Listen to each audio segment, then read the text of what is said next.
General study के series में आज हम एक नए सब्जेक्ट के रूप में भारत का भूगोल स्टार्ट करेंगे।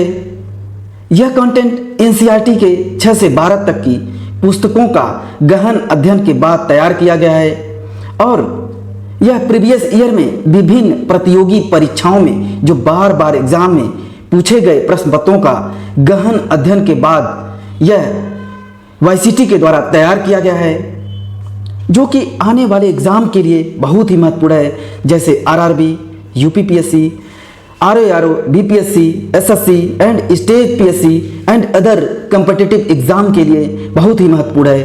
तो एनसीईआरटी की संपूर्ण सामान्य ज्ञान 2025 में भूगोल विषय को आज हम स्टार्ट करते हैं। तो एग्जाम में जो कि कई बार पूछे गए हैं, सारे प्रश्न एग्जाम में कई बार रिपीट हुए हैं और यह एग्जाम जो कि अभी नज़दीक है, इसलिए हम यहाँ फास्ट रिवीजन करेंगे जो कि एग्जाम के पॉइंट ऑफ व्यू से बहुत ही इंपॉर्टेंट होगा। तो चलिए हम भारत का भूगोल स्टार्ट करते हैं, वन बाय वन डिस्कस करते हैं। सामान्य परिचय। भारत के भूगोल में आज हम सामान्य परिचय को देखेंगे, जो कि भारत का क्षेत्रफल 32,87,263 वर्ग किलोमीटर है। जो यह डेटा है ये बहुत ही इंपॉर्टेंट है, जो कि डायरेक्ट एग्जाम में पूछा जाता है, जैसे आरआरबी एंड अदर एग्जाम में कई बार पूछे भी गए हैं। तो ये डेटा को आप याद रखें। जो भारत का क्षेत्रफल है टोटल 32,87,263 वर्ग किलोमीटर है। एंड भारत का जो विस्तार है उत्तर से दक्षिण की तरफ जो 3,214 किलोमीटर है एवं पूरब से पश्चिम की तरफ 2,933 किलोमीटर है। तो यह भारत का भूगोल है। तो भारत के भूगोल में यह जो है कि उत्तरी अक्षांश में हमारा भारत है। तो इसमें जो उत्तर से दक्षिण की तरफ जो ईस्ट वेस्ट नॉर्थ जो साउथ है, नॉर्थ से साउथ की तरफ जो है 3,214 किलोमीटर है। एंड पूरब से जो ईस्ट से वेस्ट की तरफ जो इसकी लंबाई है 2,933 किलोमीटर है। ये याद रखे डेटा। एंड भारत जो है कि यह उत्तरी गोलार्ध में है, जो कि ईस्ट वेस्ट नॉर्थ जो नॉर्थ रीजन में उत्तरी गोलार्ध में ये स्थित है। एंड गोलार्ध में जो कि 8 डिग्री 4 मिनट से लेकर 37 डिग्री 6 मिनट उत्तरी अक्षांश जो कि उत्तरी अक्षांश में है, जो यहाँ 8 डिग्री 4 मिनट से लेकर 37 डिग्री तो 6 मिनट उत्तरी अक्षांश तक इसमें दिखाया गया है। एंड जो पूर्वी देशांतर के बीच में है 68 degree 7 minute and 97 degree 25 minute पूर्वी देशांतर के बीच अवस्थित है। इस डेटा को आप याद रखें।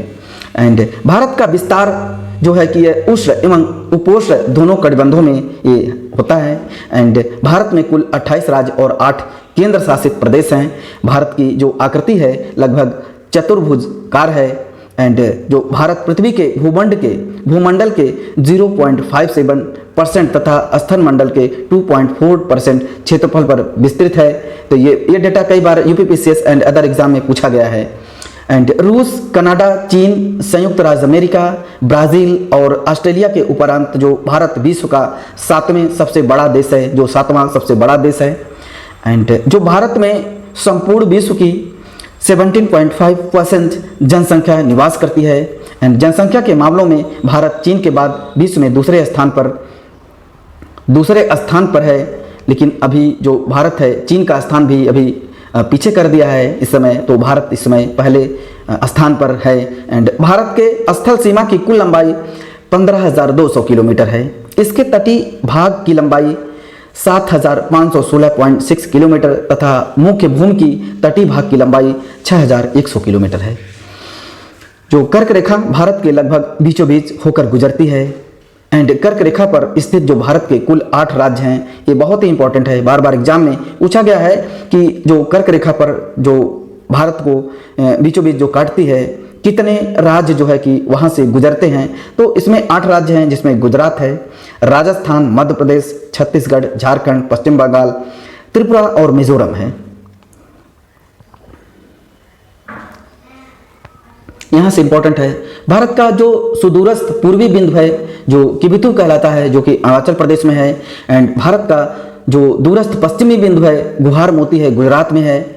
एग्जाम में पूछा गया है। जो ईस्ट की तरफ अरुणाचल प्रदेश एंड जो पश्चिम की तरफ है वो गुहार मोती है, गुजरात है। एंड भारत का जो दूरस्थ उत्तरी बिंदु है इंदिरा काल कहलाता है, जो कि लद्दाख में है। एंड भारत का जो दक्षिणी बिंदु है इंदिरा पॉइंट कहलाता है, निकोबार में है, ग्रेट निकोबार में है। एंड भूमि जो मुख्य भूमि पर दक्षिणी बिंदु है कन्याकुमारी है, तमिलनाडु में है। इंदिरा पॉइंट का पुराना नाम है जो पिमिलियन पॉइंट कहलाता है। एंड पांडुचेरी एक ऐसा केंद्र शासित प्रदेश है जिसका विस्तार 3 राज्यों में है। पांडुचेरी एक ऐसा केंद्र शासित प्रदेश है जिसको इसके अंतर्गत जो पुडुचेरी, यनम, कराईकल तथा माहे आते हैं। जो माहे है केरल की सीमा पर अवस्थित है, यनम आंध्र प्रदेश की सीमा पर अवस्थित है, जो पांडुचेरी, कराईकल तमिलनाडु की सीमा पर अवस्थित है। एंड भारत मानक जो समय है, जो इंडियन स्टैंडर्ड टाइम है 82 डिग्री 30 मिनट पूर्वी देशांतर को माना गया है। यह समय ग्रीनविच समय GMT से 5.5 घंटा आगे है। ये UPPCS एग्जाम जो 2013 में, 2020 में, 2022 में, पेट एग्जाम में, SSC CPO में कई बार एग्जाम में पूछे गए हैं। जो IST है कितने जो डिग्री है ये पूर्वी देशांतर को जो माना गया, जो IST माना गया है वो कितने डिग्री पर है, जो 82.5 डिग्री पूर्वी देशांतर को मानता है, जो कि जो ये 5.5 घंटे आगे चलता है। मीन्स अगर कोई टाइम हो रहा है उसमें 5.5 घंटे हम ऐड कर देते हैं। जो GMT है, जो UTC टाइम है, UTC में जो टाइम है उसमें 5.5 घंटा अगर हम ऐड कर देते हैं तो हमारे भारत का टाइम दिखाता है। तो वही यहाँ पे बताया गया है GMT जो ग्रीनविच टाइम है, जो यूक्रेन से, जो यूनाइटेड किंगडम से वहाँ से गुजरती है, तो ब्रिटेन से, तो वही इसमें बताया गया है।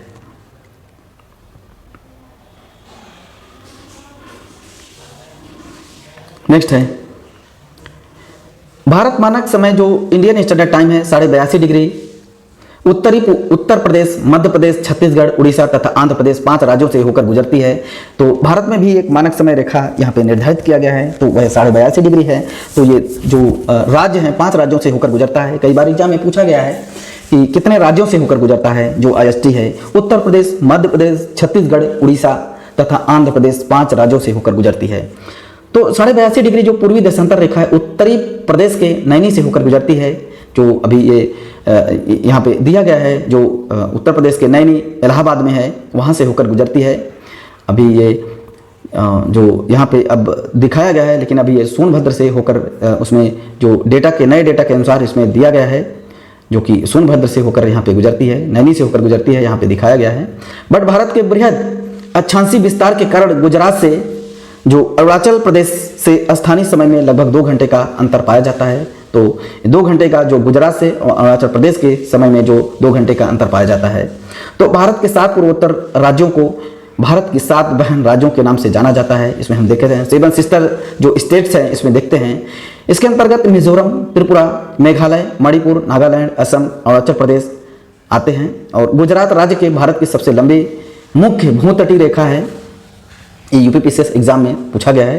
तो ये जो वहाँ पे जो गुजरात राज्य के जो भारत की सबसे लंबी जो भूतटीय रेखा है, जो समुद्र से लगी हुई है, जो तट रेखा है, वो सबसे बड़ी है।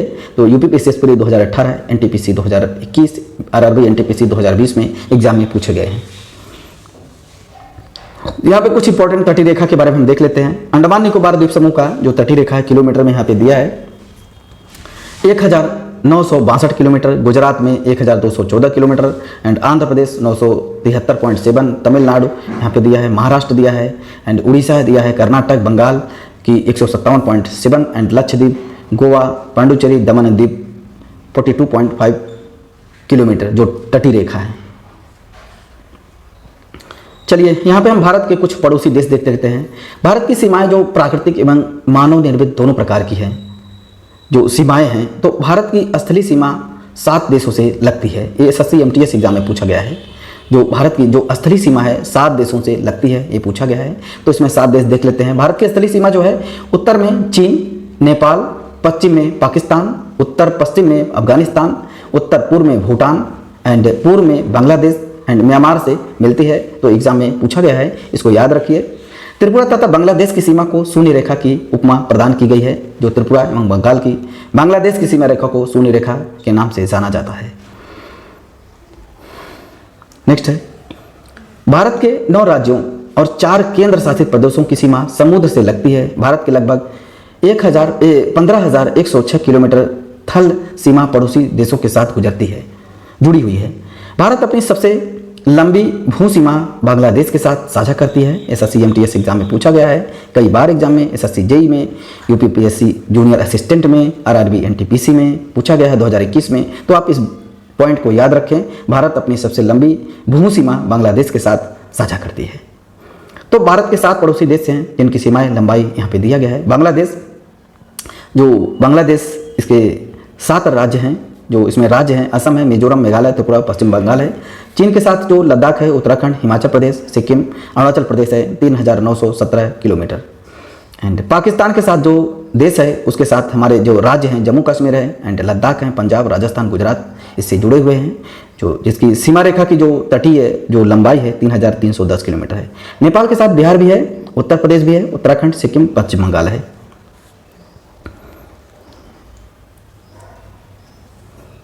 नेपाल के साथ हो गया। म्यांमार के साथ देखते हैं। म्यांमार में नागालैंड, मणिपुर, मिजोरम, अरुणाचल प्रदेश है 1643 किलोमीटर है। भूटान के साथ है 699, असम, पश्चिम बंगाल, सिक्किम, अरुणाचल प्रदेश।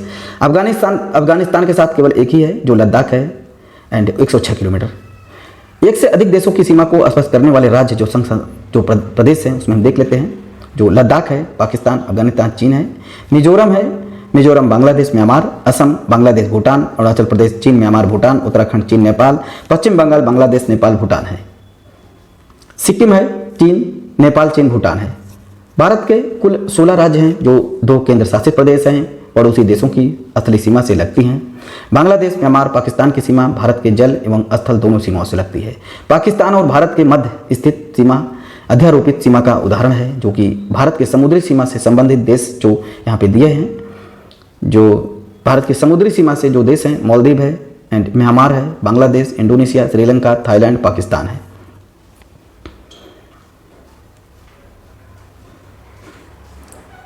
भारत के उपमहाद्वीप के में जो सम्मिलित देश हैं उसमें भारत है, उपमहाद्वीप है, पाकिस्तान है, बांग्लादेश, नेपाल, भूटान है।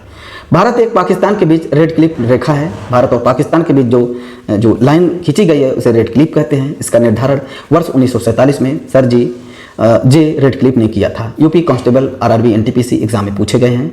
भारत और अफगानिस्तान के मध्य जो डूरंड रेखा है, भारत और अफगानिस्तान के जो रेखा खींची गई है उसे डूरंड रेखा कहते हैं। इसका निर्धारण वर्ष 1896 में सर डूरंड द्वारा किया गया है। ये भी एग्जाम में कई बार पूछा गया है, तो याद रखिए। भारत और चीन के बीच जो रेखा है उसे मैकमोहन रेखा कहते हैं। बहुत ही इंपॉर्टेंट है ये एग्जाम के पॉइंट ऑफ व्यू से। इसका निर्धारण 1914 में शिमला में सर हेनरी मैकमोहन ने किया था। यूपीएसआई में 2021 में, यूपीएसआई 91, इलेक्ट्रिकल इंजीनियरिंग में, एसएससी, आरआरबी, जेई में भी पूछा गया है। तो ये बहुत इंपॉर्टेंट है। भारत और चीन की रेखा के बीच में मैकमोहन कहते हैं एंड भारत और पाकिस्तान के बीच में डूरंड रेखा कहते हैं। बहुत इंपॉर्टेंट है। एंड भारत और पाकिस्तान के बीच में ये बार एग्जाम में पूछे जाते हैं, रेड क्लिप कहते हैं।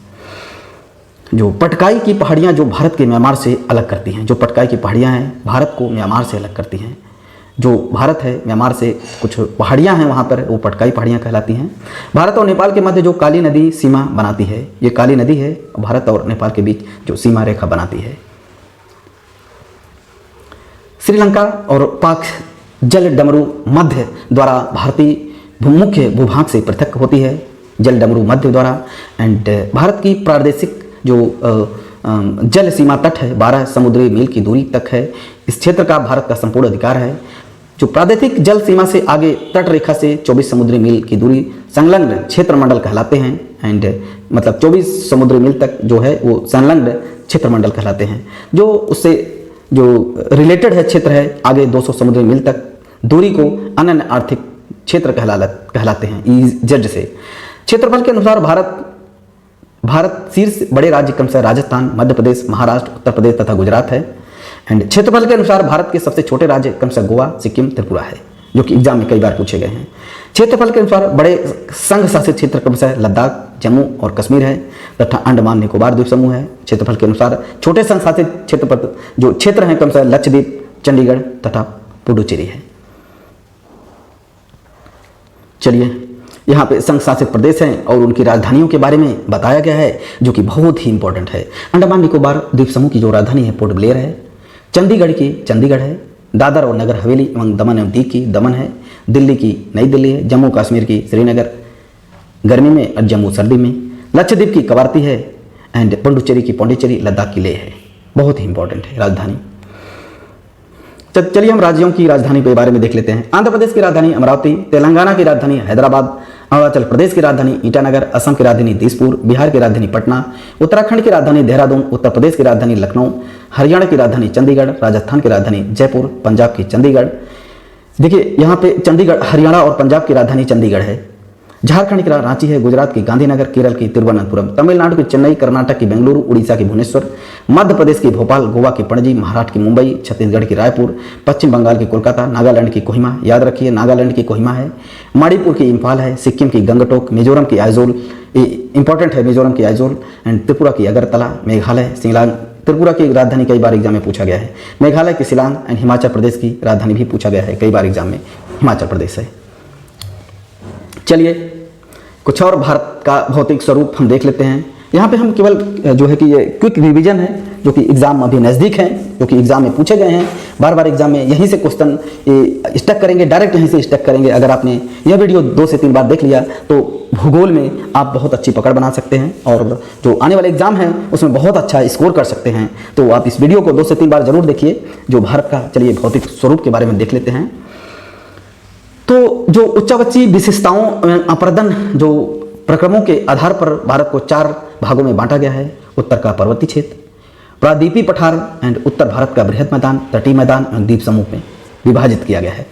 उत्तरी पर्वतीय क्षेत्र है तो इसमें हम कहलाते हैं हिमालय की उत्पत्ति से संबंधित आधुनिक समय में जो मान है, सिद्धांत है, जो प्लेट है, जो वहाँ टेक्टोनिक जो प्लेटें हैं उनसे संबंधित है। इस प्लेट को प्लेट विवर्तनिकी कहा जाता है।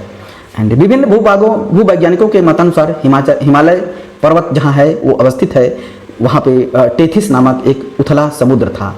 ये वैज्ञानिकों का कहना है, टेथिस नामक एक समुद्र था, एग्जाम में पूछा गया है। एंड भूगर्भीय रूप से जो हिमालय है युवा एवं बनावट के आधार पर नवीन बलि पर्वत श्रृंखला है। जो बलि पर्वत है श्रृंखला है, जो प्लेटें हैं उन्हीं के द्वारा ये जो हिमालय है वो तैयार हुआ है। तो RRB NTPC में 17/1/2021 state 2 RRB group D and RRB JEE में एग्जाम में पूछा गया है। चलिए हिमालय के पश्चिमी भाग की अपेक्षा पूर्वी भाग की ऊंचाई में अधिक विविधता देखने को मिलती है। एंड हिमालय की लंबाई लगभग 2500 किलोमीटर है। एंड हिमालय पर्वत जो श्रृंखला है भारत के 10 राज्यों से विस्तृत है। भारत के कुल क्षेत्रफल पर जो 43.2% भूभाग है, मैदान है, 27.4 पठार है, मैदान पठार एंड यहाँ पे 18.5% पहाड़ियाँ हैं एंड 10.6% भूभाग जो उच्च पर्वत श्रेणियाँ हैं। इस डेटा को याद रखें, एग्जाम में पूछा गया है।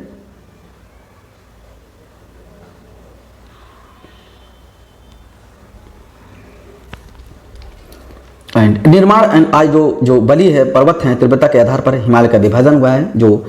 जो हिमालय को जो टेक्टोनिक प्लेटें एंड जो उसके बलि पर्वतों के द्वारा जो तीव्रता के आधार पर हिमालय को विभाजित किया गया है, जैसे ट्रांस हिमालय, बृहद हिमालय, लघु हिमालय जो एंड शिवालिक है। जो तिब्बत का जो क्षेत्र है उसे ट्रांस हिमालय कहते हैं। एंड बृहद हिमालय या महान हिमालय के नाम से जाना जाता है या उसे विभाजित किया गया है। लघु हिमालय जो मध्य हिमालय कहलाता है, शिवालिक जो पर्वत है निम्न हिमालय कहलाता है। तो इसमें हम देख लेते हैं हिमालय राज्य एवं केंद्रशासित प्रदेश हैं जो मिजोरम है एंड जम्मू कश्मीर है, लद्दाख है, हिमाचल प्रदेश, उत्तराखंड, सिक्किम, अरुणाचल प्रदेश, नागालैंड, मेघालय, मणिपुर और त्रिपुरा है। ये हिमालयी राज्य हैं और केंद्र शासित प्रदेश इसमें दोनों तब दिए गए हैं। चलिए हिमालय का जो प्रादेशिक विस्तार है, पंजाब जो हिमालय है सिंधु एवं सतलज नदी के मध्य है जो है 560 किलोमीटर ये पंजाब हिमालय जो फैला हुआ है। एंड कुमायूं हिमालय जो हमने देखा अभी ट्रांस हिमालय एंड जो बृहद हिमालय, ये सारे हिमालय के बारे में यहाँ बात किया गया है। तो प्रादेशिक जो विस्तार के आधार पर हमें ईस्ट से वेस्ट की तरफ ईस्ट से वेस्ट एंड वेस्ट से ईस्ट की तरफ ये फैला हुआ है। तो पंजाब हिमालय को हम सिंधु एवं सतलज नदी के मध्य जो है 560 किलोमीटर एंड कुमायूं हिमालय कहलाता जाता है। इस सतलज एवं काली नदी के मध्य है 320 किलोमीटर। नेपाल हिमालय कहलाता है 800 किलोमीटर। असम हिमालय कहलाता है 720 किलोमीटर जो कि ये तीस्ता एवं ब्रह्मपुत्र नदी के मध्य में स्थित है। चलिए यहाँ पे देख लेते हैं हिमालय की सभी श्रेणियों का उत्थान जो टर्शियरी जो काल के विभिन्न युगों में हुआ है। एंड यहाँ पे लद्दाख श्रेणी के बारे में बात करते हैं। यहाँ पर कैलाश पर्वत अवस्थित है लद्दाख की श्रेणी में, जो कि बहुत ही इंपॉर्टेंट है। शिव जी का जो वहाँ पे डायरेक्ट स्टेचू देखने को मिलता है, जो वहाँ पे एक है कैलाश पर्वत नाम से जाना जाता है कि लोगों का मानना है जो कि यहाँ पर भगवान शंकर भगवान यहाँ पे डायरेक्ट विराजमान हैं, तो यही कैलाश पर्वत पर अवस्थित है जो लद्दाख में पड़ता है। और यह इस श्रेणी में विश्व की सबसे बड़ी ढाल वाली चोटी राकापोसी अवस्थित है। राकापोसी ये लद्दाख में है, ये बहुत इंपॉर्टेंट है। जो अक्साई भी इसी श्रेणी में अवस्थित है, बहुत इंपॉर्टेंट। चलिए हम ट्रांस हिमालय के बारे में जान लेते हैं, जो कि बहुत इंपॉर्टेंट है। ट्रांस हिमालय जो कि नॉर्थ के रीजन में ये ट्रांस हिमालय स्थित है। यह मूलतः यूरेशियन प्लेट का खंड है। इसे टेथिस हिमालय भी कहा जाता है। इसका मुख्य विस्तार जम्मू एवं कश्मीर राज्यों में उत्तर में है, जम्मू कश्मीर के उत्तर में है। यह औषधि चट्टानों से निर्मित है। यह सतलज, ब्रह्मपुत्र, सिंधु नदियों का उद्गम स्थल है। एंड इसकी 3 श्रेणियां हैं, जो काराकोरम, लद्दाख एवं जास्कर, ये 3 श्रेणियां इसमें पाई जाती हैं। काराकोरम, लद्दाख, जास्कर ट्रांस हिमालय में स्थित है। एग्जाम में कई बार पूछा गया है।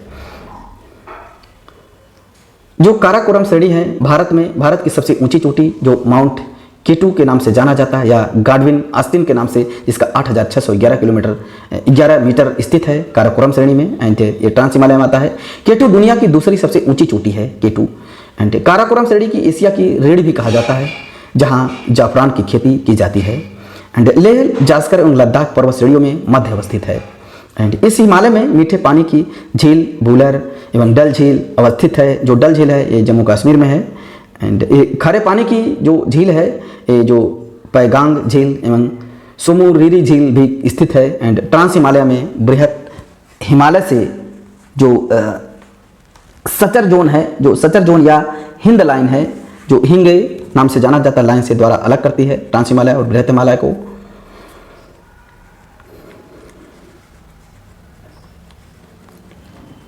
चलिए हम बृहत हिमालय के बारे में देख लेते हैं। इसे सर्वोच्च या महान या आंतरिक हिमालय या हिमाद्री भी कहा जाता है, बृहत हिमालय को। एंड इसका आंतरिक भाग आर्कियन शैलों से तथा पार्श्व एवं सिरे कायांतरित औषधि शैलों से निर्मित है। इसका विस्तार है सिंधु नदी के गाज से अरुणाचल प्रदेश के ब्रह्मपुत्र नदी के मोड़ तक फैला है। एंड विश्व की सबसे ऊंची चोटी माउंट एवरेस्ट, जो सबसे ऊंची चोटी कहलाती है, ये बृहत हिमालय पर है या सर्वोच्च हिमालय कहलाता है। ये जो माउंट एवरेस्ट की चोटी है 8,848.86 मीटर है। और इस चोटी इसी श्रेणी की में अवस्थित है, इसी श्रेणी में बृहत हिमालय में अवस्थित है। और इसकी ऊंचाई दिनों दिन बढ़ती जा रही है, जो कि टेक्टोनिक प्लेटों के टकराने से ऐसा हो रहा है। जो वहाँ पे भूकंप आता रहता है बार बार, तो यहाँ की लंबाई बढ़ती जा रही है। और जो इसका मध्य भाग है नेपाल में विस्तृत है। इसका मध्य भाग नेपाल में स्थित है।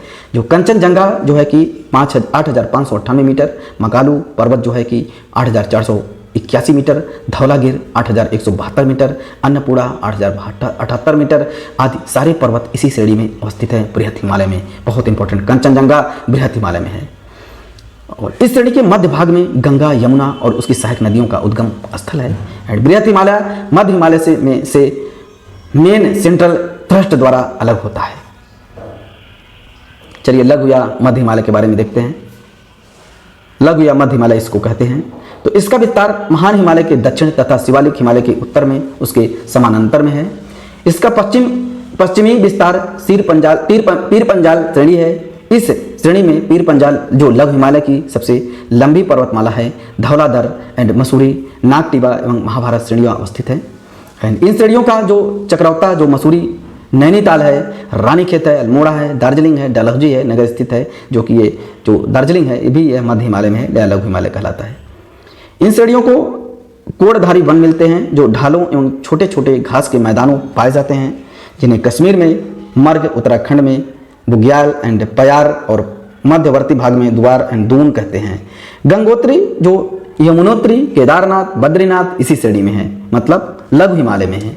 लघु हिमालय शिवालिक हिमालय से मेन बाउंड्री जो थ्रस्ट है एमबीटी द्वारा अलग होती है। कुल्लू घाटी, धौलाधर, पीर पंजाल पर्वत श्रेणियां इसी के बीच स्थित है।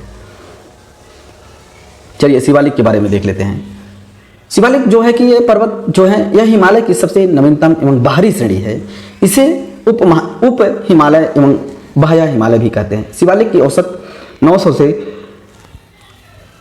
1200 मीटर के बीच स्थित है। शिवालिक को जम्मू में जम्मू पहाड़ियों के नाम से भी जाना जाता है। इस श्रेणी का निर्माण बालू, कंकड़ तथा संपीड़न शैलों की मोटी परतों से हुआ है। शिवालिक हिमालय व मध्य हिमालय के बीच अनेक घाटियां पाई जाती हैं। इनको पश्चिम एवं मध्य के बीच में दून और पूर्व में द्वार कहा जाता है। चलिए पूर्व से पश्चिम की ओर जो हिमालय की चोटियां हैं, पर्वत चोटियां हैं, उनकी ऊंचाई के बारे में देखते हैं पूर्व से पश्चिम की तरफ। चलिए पूर्व में, सबसे पूर्व में है नामचा बरवा चोटी है, इसकी ऊंचाई है 7,756। कंचनजंगा है 8,586। मकालू है 8,481। ये ईस्ट से वेस्ट की तरफ चल रहा है। एंड माउंट एवरेस्ट है जो सबसे ज़्यादा है 8,848.86। अन्नपूर्णा है 8,091। धौलागिरा है 8,169। नंदा देवी है 7,800। त्रिशूल है 7,100। बद्रीनाथ है इतना। And K2 गाडविन अस्तिन 8,611। एंड नंगा पर्वत है 8,000 इतना। राकापोसी है 7,784 किलोमीटर मीटर। चलिए सबसे ऊंची चोटी है, कुछ राज्य हैं उसमें दिया गया है जो कि बहुत इंपॉर्टेंट है, देख लेते हैं। उड़ीसा में है देवमाली है, सबसे ऊंची चोटी है। झारखंड में पारसनाथ है। एंड अरुणाचल प्रदेश में कंगतो है। पश्चिम बंगाल में संदकू है। महाराष्ट्र में जो है कलसुबाई है। मध्य प्रदेश में धूपगढ़ है। नागालैंड में सारामती है। राजस्थान में गुरु शिखर है। तमिलनाडु में डोडा बेट्टा है। एंड केरल में अनाईमुदी है। उत्तराखंड में नंदा देवी। उत्तर प्रदेश में असमोठ। एंड कर्नाटक में मुलायनगिरी। एंड हरियाणा में करो। आंध्र प्रदेश में अरमा कोंडा। चलिए यहां पर देख लेते हैं। जो मिलाई ग्लेशियर से गोरी गंगा नदी का उद्गम होता है। सियाचिन ग्लेशियर से जो नुब्रा नदी का उद्गम होता है। एंड जेमू ग्लेशियर से तिस्ता नदी का उद्गम होता है। एंड बारासिंगी ग्लेशियर से चिनाब नदी का उद्गम होता है। बंदर पूछ ग्लेशियर से यमुना नदी का उद्गम होता है। बहुत एग्जाम में बार बार पूछे गए हैं कि चिनाब नदी का उद्गम किस ग्लेशियर से होता है, तो बारासिंगी ग्लेशियर से होता है। भारत का सर्वाधिक जो ठंड स्थल है लद्दाख श्रेणी का जो द्रास नामक स्थान है, बहुत ज़्यादा वहाँ ठंड होती है।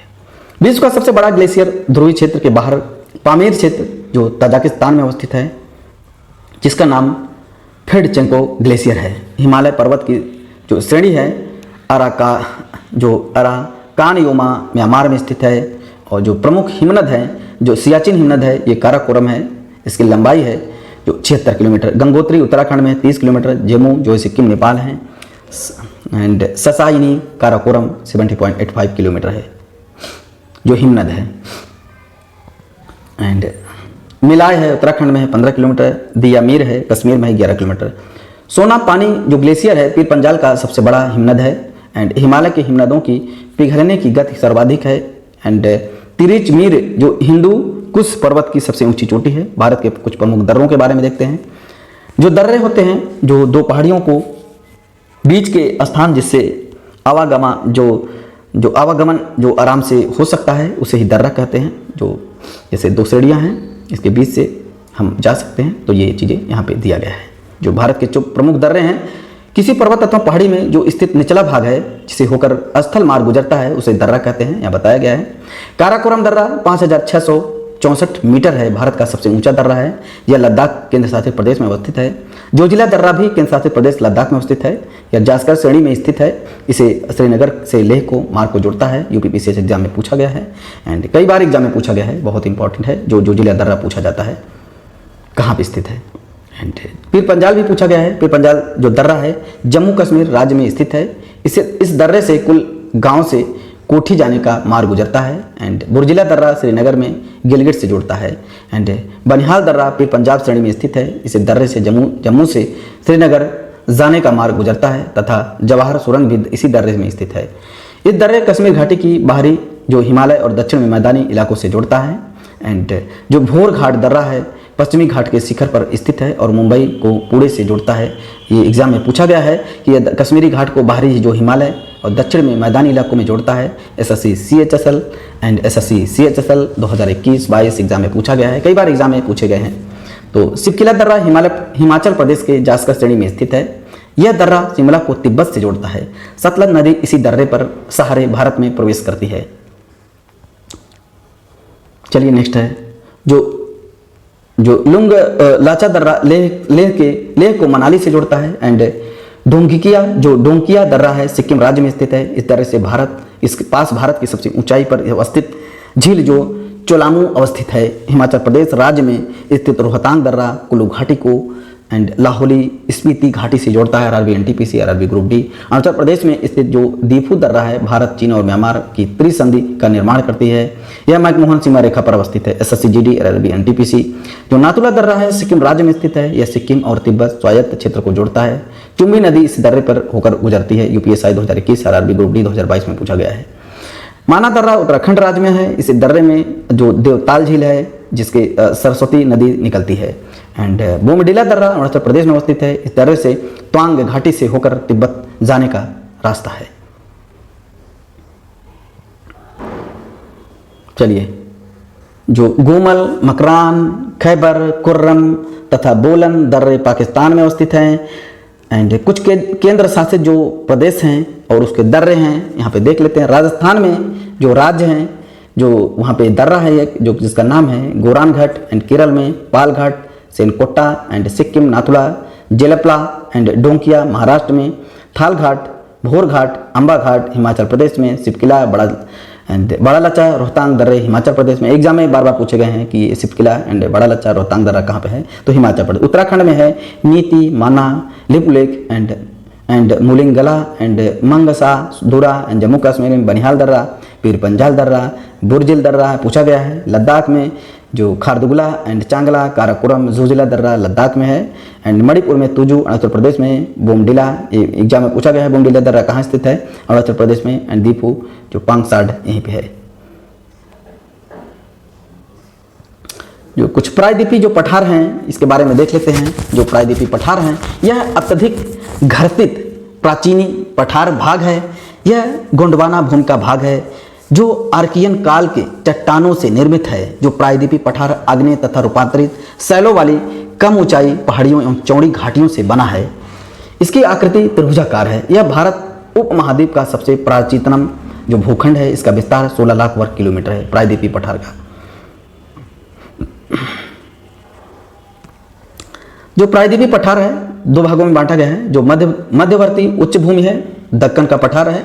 इसमें है अरावली श्रेणी है, पूर्वी राजस्थान की भूमि उच्च भूमि एंड मालवा पठार, बुंदेलखंड का पठार, विंध्याचल बुंदेलखंड पठार, छोटा नागपुर पठार, मेघालय पठार, ये मध्यवर्ती भूभाग है प्रायद्वीपी में। दक्कन का पठार में सतपुड़ा श्रेणी, महाराष्ट्र का पठार, महानदी बेसिन, उड़ीसा उच्च भूमि एंड दंड कार्यम एंड तेलंगाना, आंध्र प्रदेश, तमिलनाडु, पश्चिम घाट पूर्वी। प्रायद्वीपी पठार की ढाल उत्तर और पूर्व की ओर है। उत्तर और पूर्व की ओर है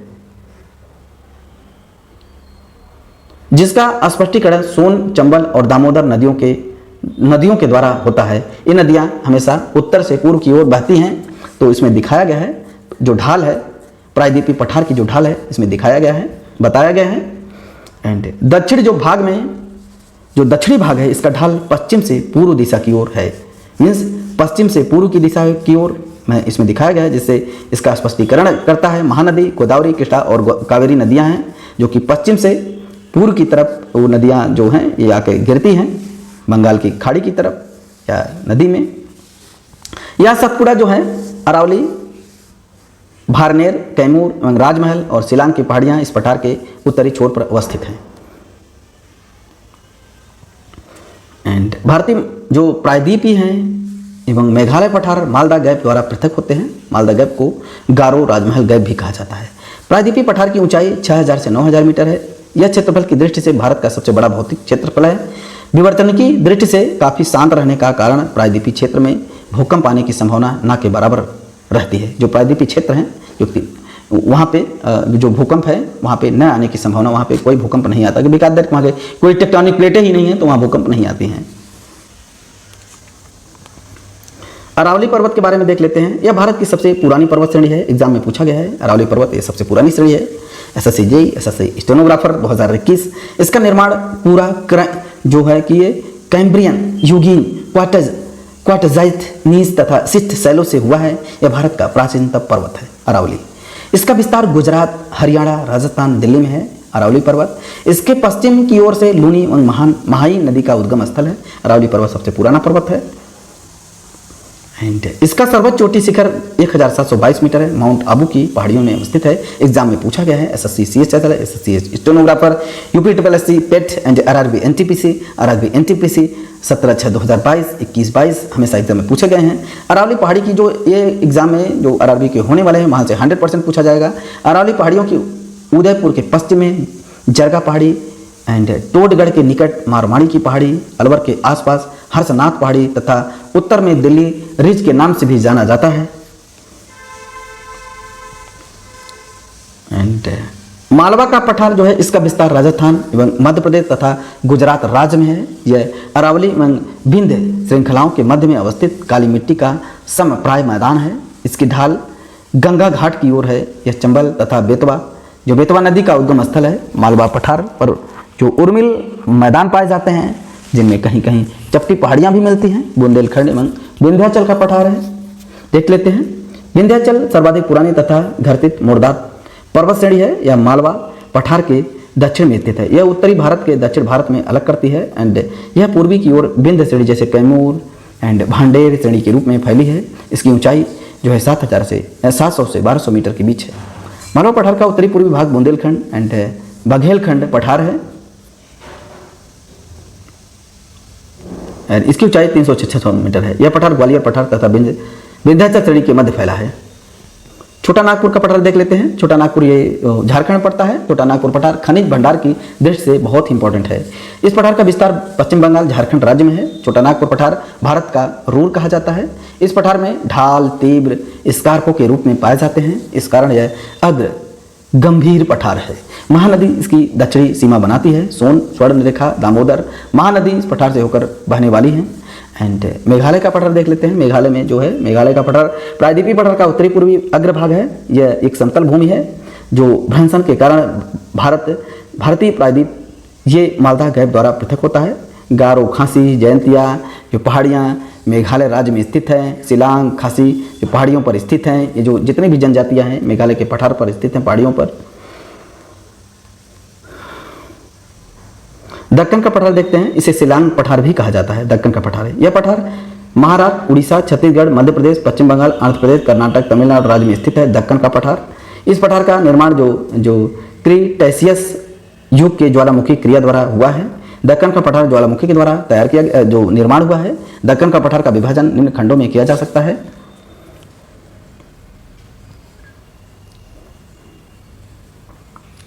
चलिए सतपुड़ा श्रेणी देख लेते हैं। यह श्रेणी नर्मदा ताप्ती नदियों के बीच पश्चिम में राजपीपला की पहाड़ियों से होकर गुजरती है। उत्तरी पूर्वी दिशा में आगे सतपुड़ा, महादेव, मैकाल पहाड़ियां के रूप में छोटा नागपुर तक विस्तृत है। यूपीपीएससी 2007 में जीएस में पूछा है। सतपुड़ा की सबसे छोटी जो धूपगढ़ है 1350 मीटर है जो महादेव पर्वत पर स्थित है। SSC CPO, RRB NTPC, RRB group T exam में पूछा गया है। मैकाल पहाड़ियों की जो सर्वोच्च चोटी है अमरकंटक है जो 1066 मीटर ऊंची है। अमरकंटक से ही नर्मदा तथा सोन नदियों का उद्गम होता है, अमरकंटक से। एंड दंडकारण्यम पठार है। इस पठार का विस्तार छत्तीसगढ़, उड़ीसा तथा आंध्र प्रदेश राज्यों में है। पश्चिमी घाट है, यहाँ पे देख लेते हैं जो कि एग्जाम में पूछा गया है। पश्चिमी घाट की सबसे ऊंची चोटी अनाईमुडी चोटी है, 2695 मीटर है जो केरल में अवस्थित है। एंड जबकि अनाईमुडी दक्षिण भारत की सबसे ऊंची चोटी है। UPSC SSO, UPSC junior assistant, SSC JE पूछा गया है। इसकी ऊंचाई 1200 मीटर है पश्चिमी घाट में। केरल का जो कुट्टानाड है भारत का नुन्नतम ऊंचाई वाला क्षेत्र है। यह समुद्र तल से नीचे अपनी खेती के तरीकों के लिए प्रसिद्ध है। इसे केरल का धान का कटोरा भी कहा जाता है। एंड जो कुट्टानाड की खेती के तरीकों में वैश्विक महत्वपूर्ण कृषि विरासत घोषित किया गया है। 16 डिग्री उत्तरी अक्षांश रेखा गोवा से गुजरती है। उत्तरी जो सह्याद्री तथा दक्षिणी सह्याद्री को दो भागों में विभाजित किया गया है। उत्तरी सह्याद्री की सबसे ऊंची चोटी कल सुबाई 1646, महाबलेश्वरम 1438। इसकी दूरी प्रमुख चोटी है खेड़ा नदी या यहीं से निकलती है। जो दक्षिणी सह्याद्री की सबसे ऊंची चोटी है कुद्रेमुख 1894 मीटर और पुष्पगिरी 1712 मीटर जो दूसरी प्रमुख चोटी है। कावेरी नदी ब्रह्मगिरी पहाड़ से निकलती है। एंड दक्षिणी सह्याद्री का निर्माण आर्कियन युग की ग्रेनाइट तथा नीस चट्टानों से हुआ है।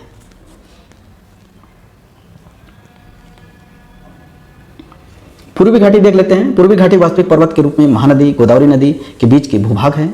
यहाँ पर इनकी जो चौड़ाई है उत्तर से दक्षिण की ओर है। एंड पूर्वी घाटी का जो उच्चतम जो चोटी है विशाखापत्तनम है, एंड जबकि दूसरी चोटी है महेंद्रगिरी 1501 मीटर में है। एंड शिवराय पहाड़ियाँ तमिलनाडु में सलेम कस्बे के पास स्थित हैं। इसी पहाड़ी पर तमिलनाडु का हिल स्टेशन थारकाड स्थित है, जो पूर्वी घाट के बारे में बात कर रहे हैं, जो तमिलनाडु में स्थित है। एसएससी CGL और अभी जेई में पूछा गया। कावेरी एवं पेन्नार नदियों के मध्य जो मेलागिरी श्रेणी स्थित है वो चंदन के वृक्षों के लिए प्रसिद्ध है। एंड पूर्वी घाटी जो दक्षिण से उत्तर की ओर पहाड़ियों को क्रमशः नीलगिरी एंड पालकौड़ा, नल्लामलाई, सवादी, शिवराय के नाम से भी जाना जाता है।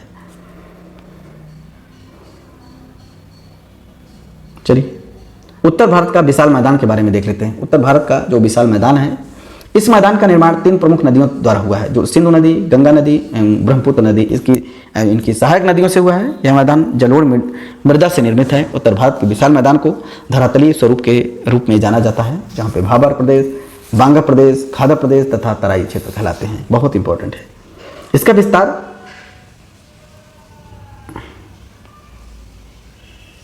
विस्तार लगभग 7 लाख वर्ग किलोमीटर में है। जो यहाँ के जो भाबर प्रदेश हैं, यहाँ पर देख लेते हैं भाबर प्रदेश किसे कहते हैं। नदियों पर्वतों के नीचे उतरते समय शिवालिक की ढाल पर 8 से 16 किलोमीटर के जो चौड़ी पट्टी में गुटिका का नीचे फण करता है, इसे भाबर के नाम से जाना जाता है। जो शिवालिक पर्वत है, इस प्रदेश के कंकर, पत्थर और बंजरी की अधिकता पाई जाती है, जिसके चलते यह प्रदेश कृषि के लिए अधिक उपयोगी नहीं है। भाबर प्रदेश एंड पारगम्यता अधिक होने के कारण छोटी छोटी नदियां भूमिगत होकर अदृश्य हो जाती हैं। इसका विस्तार सिंधु से तीस्ता नदी के बीच पाया जाता है। तराई प्रदेश है। तराई प्रदेश का विस्तार भाबर प्रदेश के दक्षिण में उसके समानांतर 10 से 20 किलोमीटर की चौड़ी में पाई जाती है। यह निम्न तल का मैदान है। यह नदियों का पानी इधर उधर फैलकर दलदली क्षेत्रों में निर्माण का कारण बनती है। भाबर प्रदेश में विलुप्त नदियां तराई प्रदेश में पुनः दिखने लगती हैं। इसकी जो रचना है बारीक कंकड़ पत्थर, रेत और चिकनी मिट्टी से हुई है। जो भांगर है, जो बांगर देख लेते हैं। बांगर मैदानी भागों का एक ऐसा भाग है जहां सामान्य रूप से नदियों के बाढ़ का जल नहीं पहुंचता है, और बांगर मैदान में जलोढ़ मिट्टी पाई जाती है। इस प्रदेश में चूना कंकड़ों की अधिकता पाई जाती है। यह प्रदेश कृषि के लिए उपयोगी नहीं है। जो कि समतल के मैदान तथा गंगा के ऊपरी मैदान को बांगर की संज्ञा दी गई है, अधिकता होती है। एंड खादर प्रदेश देख लेते हैं। खादर में इसमें प्रदेश में नदियों की बाढ़ का पानी प्रतिवर्ष पहुंचता रहता है। इस प्रदेश को बाढ़ का मैदान या कछारी प्रदेश भी कहते हैं। प्रतिवर्ष बाढ़ का पानी पहुंचने से इसका निर्माण लगभग हर वर्ष होता है। इसका जो रंग हल्का है, प्रतिवर्ष बाढ़ के जल से की मोटी नवीन जलोढ़ पर्वत होते, जलोढ़ मिट्टी होती है। खादर प्रदेश डेल्टा का निर्माण करती है और ब्रह्मपुत्र नदियों के त्रिपेच में द्वारा फैला हुआ है। दोआब का अर्थ देख लेते हैं। दोआब मतलब दो नदियों के बीच का भाग को दोआब कहते हैं। जो बीच दोआब ब्यास एवं सतलज नदी को कहते हैं। एंड बारी दोआब ब्यास एवं रावी नदी को। एंड रचना दोआब रावी एवं चिनाब के मध्य। एंड जो चांज है दोआब है चिनाब एवं झेलम के। सिंह दोआब है झेलम, चिनाब और सिंधु के मध्य। चलिए नेक्स्ट देख लेते हैं। चलिए तटीय मैदान देखते हैं। तटीय मैदान में हम देखते हैं प्रायद्वीपीय जो पठार के किनारों पर जो संकीर्ण तटीय पट्टियों का विस्तार है, यह पश्चिम में अरब सागर से लेकर पूर्व में बंगाल की खाड़ी तक विस्तृत है। जो प्रायद्वीपीय पठार के जो तटीय मैदान है, ये अरब सागर से लेकर के ये बंगाल की खाड़ी तक विस्तृत हैं। जो पश्चिमी तट को 4 भौगोलिक क्षेत्रों में विभाजित किया गया है। गुजरात का मैदान, कोंकण का तट, कन्नड़ तट, मालाबार तट। गुजरात के जो तट है तटीय क्षेत्र है। मुंबई से तटीय, कोंकण को मुंबई से गोवा के बीच में है। गोवा से मंगलौर के बीच में कन्नड़, मालाबार तट मंगलौर और कन्याकुमारी के बीच में है। एंड पश्चिमी तट का विस्तार कच्छ की खाड़ी से लेकर कन्याकुमारी अंतरिक्ष है तथा इसकी ऊंचाई 64 किलोमीटर है। नर्मदा और ताप्ती नदियों के मुहानों के निकट जो इसकी सर्वाधिक ऊंचाई है 60 किलोमीटर है। ऊंचाई है 80 किलोमीटर है। इस तटी की नदियां मुहाने पर डेल्टा तथा बनाकर ज्वाला नदमुख एस्चुरी का निर्माण करती हैं। पूर्वी तटीय मैदान का विस्तार पूर्वी घाट और बंगाल की खाड़ी में मध्य है।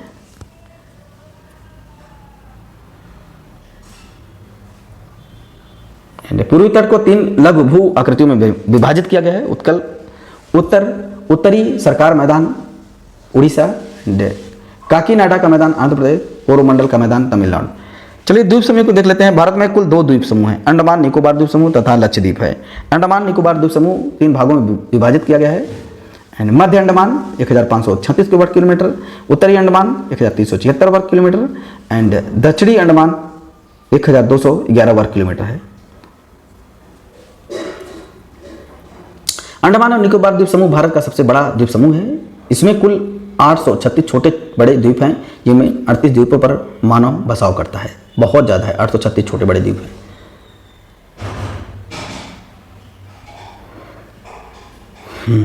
चलो, मध्य अंडमान भारत का सबसे बड़ा द्वीप समूह है। छोटा अंडमान द्वीप समूह जो ओंग जनजाति की आदिवासी के लिए प्रसिद्ध है, छोटा अंडमान द्वीप। एंड अंडमान द्वीप को सर्वाधिक चोटी जो सैंडल पीक है 732 मीटर है एंड जो उत्तरी स्थित है। यूपीपीसीएसपी 2009, एसएससी 2023 एंड राज्य मंडी परिषद 2019 में पूछा गया है। ग्रेट निकोबार द्वीप समूह की सबसे ऊंची चोटी जो माउंट थूलियर है 645 मीटर में है। जो लैंडफॉल द्वीप जो अंडमान निकोबार द्वीप समूह का सबसे उत्तरी भाग है। भारत का अंडमान निकोबार जो द्वीप समूह है जलमंग पर्वतमाला अरकामा योगा का क्षेत्रफल है। आपत्तिक भाग इमरजेंट पार्ट है, जो इमरजेंट पार्ट है। चलिए नेक्स्ट देख लेते हैं। लक्षद्वीप का निर्माण छोटे प्रवाल द्वीपों से हुआ है। यह अरब सागर में स्थित है। पहले इसको लक्षद्वीप, मिनिकॉय तथा अमीन द्वीप के नाम से भी जाना जाता था। यहाँ पे कुछ इंपॉर्टेंट देख लेते हैं। लक्षद्वीप 36 द्वीपों का समूह है, जिसके मात्र 10 द्वीपों पर मानव वहाँ रहता है।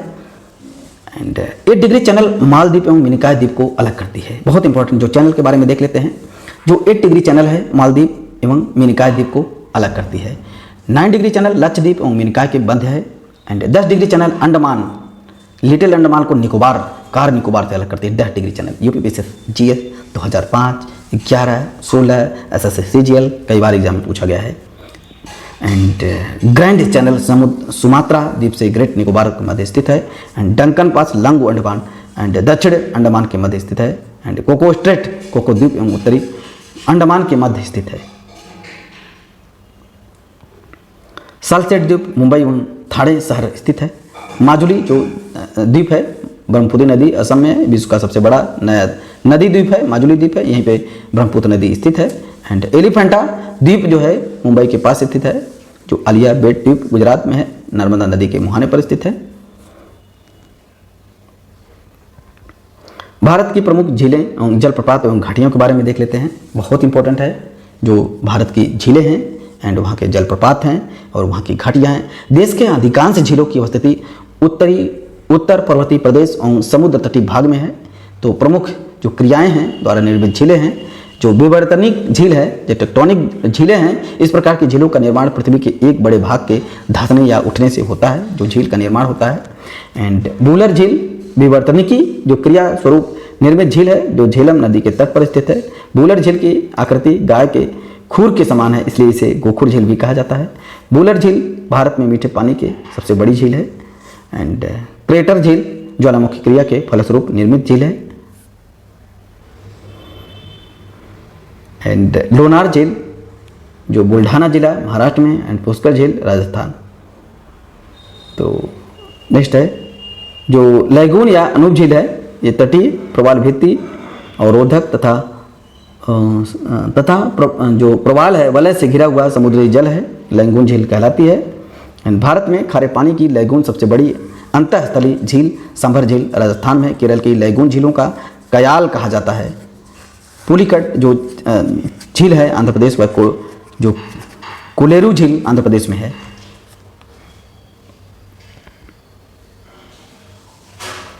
हिमानीकृत झीलें ऐसी झीलें जो किसी हिमालय ग्लेशियर हिम चादर या बर्फ की टोपी के नीचे स्थित होती है, उसे हिमनाकृति झील कहते हैं। ये कुमायूं हिमालय की अधिकांश झीलें हिमनाकृत प्रकार की हैं।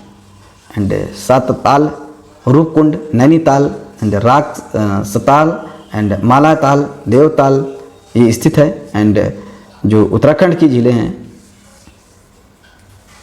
एंड कृत्रिम झील है मानव क्रिया द्वारा निर्मित। गोविंद सागर झील हिमाचल प्रदेश जो मानव द्वारा निर्मित किया गया झील है।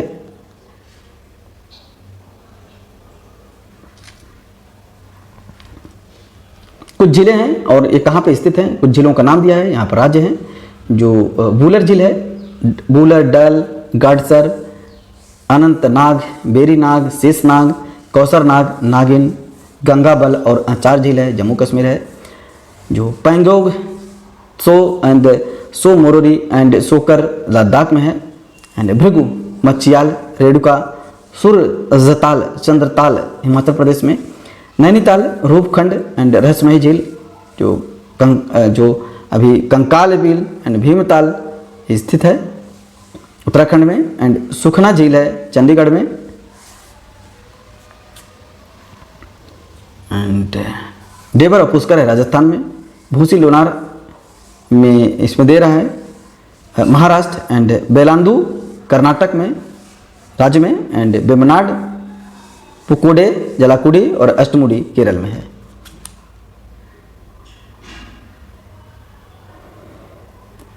इसी प्रकार से सारी झीलें यहाँ पे दे रखा है। सूरजकुंड हरियाणा एंड जो चपनाला झील असम एंड उमियम झील बारपानी मेघालय। एंड ताल सरोवर नारायण जो सरोवर झील है ये गुजरात में है। उकाई जो है गुजरात ताप्ती नदी पर स्थित मानव निर्मित झील है। गोदावरी व कृष्णा नदी डेल्टा के बीच कोलेरू झील है। एंड पुलिक झील में ही श्रीहरिकोटा द्वीप स्थित है, जिस पर भारतीय अंतरिक्ष अनुसंधान द्वारा इसरो द्वारा स्थापित सतीश धवन अंतरिक्ष केंद्र है। यह खारे पानी की झील है।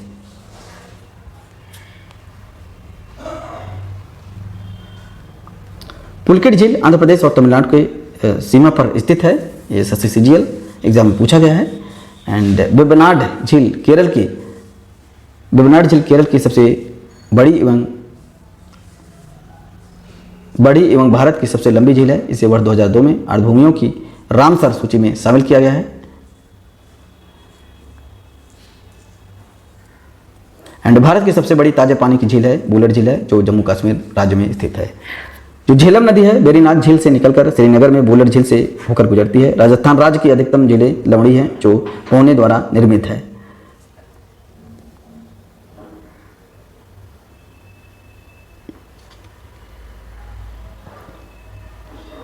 कुछ और झीलों के बारे में देखते हैं। जो पूर्वोत्तर भारत में ताजे पानी की सबसे बड़ी झील है जो लोकटक झील, जो मणिपुर राज्य में स्थित है। एग्जाम में पूछा गया है। लोकटक झीलों में जो किबुल लामजाओ नामक तैरता हुआ राष्ट्रीय पार्क है। अपनी उत्पादकता और जैव विविधता के कारण यह झील मणिपुर की जीवन रेखा कहलाती है। उत्तर प्रदेश और छत्तीसगढ़ राज्य की सीमा पर गोविंद बल्लभ नामक कृत्रिम झील है। यह झील रिहंद नदी के पानी को रोककर बनाई गई है। उड़ीसा राज्य में स्थित तिलका झील भारत की सबसे बड़ी खारे पानी की झील एंड महानदी डेल्टा के स्थित जो दक्षिण और स्थित है। यूपी से जूनियर सेट में पूछा गया है। लोनार झील जो सलाइन सोडा झील है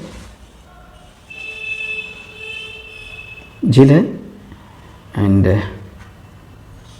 जो पुलहर झील है उत्तर प्रदेश से पीलीभीत एंड स्थित है, जिले में स्थित है, पीलीभीत जिले में।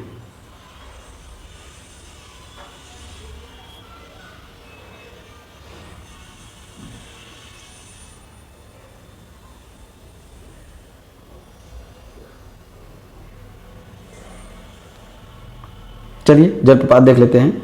जब नदियों का जल एक खड़े कगार से तीव्र वेग से गिरता है तो उसे जलप्रपात कहते हैं। देश में जलप्रपातों की संख्या काफी कम है। अधिकांश जलप्रपात दक्षिण भारत में पाए जाते हैं। तो भारत में जलप्रपातों की अवस्थिति देखते हैं। जो कुंचिकल फॉल्स है, जो फॉल है वाटरफॉल है, उसकी ऊंचाई मीटर 455 मीटर है। एंड ये स्थल कर्नाटक में है, शिमोगा जिला में बराही नदी पर है। एंड बरही पानी वाटरफॉल है 399 उड़ीसा में है, मयूरगंज जिला में है। एंड गीतियांग झील है जो जलप्रपात है 315 में है। वाटरफॉल है मेघालय पूर्वी खासी हिल्स में है, चेरापूंजी की वर्षा से।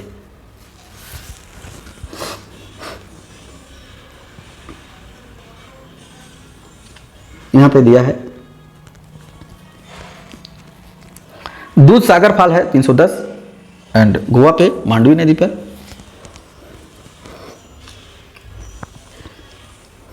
चलिए कुछ और फॉल्स हैं। जो मीनू मुट्टी फॉल्स 300 मीटर ऊंचाई पे है, केरल में वायनाड में जिला में स्थित है। इसी प्रकार से यहाँ पे देख सकते हैं सारी झीलें हैं, जो कि वरकान फॉल्स है कर्नाटक शिमोगा में है। एंड रांची में है जो हुंड्रू फॉल है, ये 98 मीटर ऊंचाई पर है, झारखंड में रांची में है, स्वर्णरेखा नदी द्वारा बना हुआ है। ये खंडधर फॉल्स है, उड़ीसा में सुंदरगढ़ में, कोरा पानी नाला है। एंड जो तमिलनाडु ये जलप्रपात है।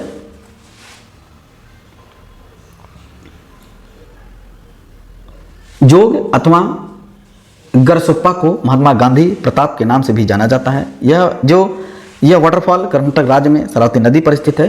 इसमें राजा, रानी, रॉकेट और रोरर नामक अलग अलग झरने हैं। यूपीएसआई 2017 में पूछा गया था।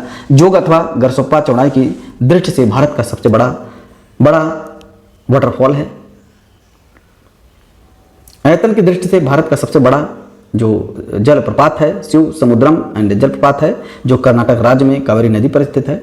एंड घाट प्रभा की सहायक नदी जो कोकक नदी है, कोकक प्रताप पे स्थित है। नीलगिरी के पर्वत श्रेणी में पायकारा जलप्रपात स्थित है। धुआंधार जलप्रपात जो है ये नर्मदा नदी पर है, जबलपुर के पास स्थित है। एंड झारखंड के जलप्रपात टोंस नदी पर स्थित है। एंड चूलिया जलप्रपात राजस्थान में चंबल नदी पर है। एंड कपिल धारा एंड दूध धारा जो वाटरफॉल है मध्य प्रदेश में नर्मदा नदी पर स्थित है। चित्रकूट को जो वाटरफॉल है इंद्रावती नदी पर स्थित है। इसे भारत का जो नियाग्रा प्रपात कहा जाता है। एंड जो थोसेधर जलप्रपात है महाराष्ट्र राज्य में अवस्थित है। एंड बूढ़ा भाग प्रपात झारखंड में बूढ़ा नदी पर अवस्थित है। एंड बेनिया जलप्रपात मेघालय राज्य में अवस्थित है। एंड सिरकी जलप्रपात अरुणाचल प्रदेश में है।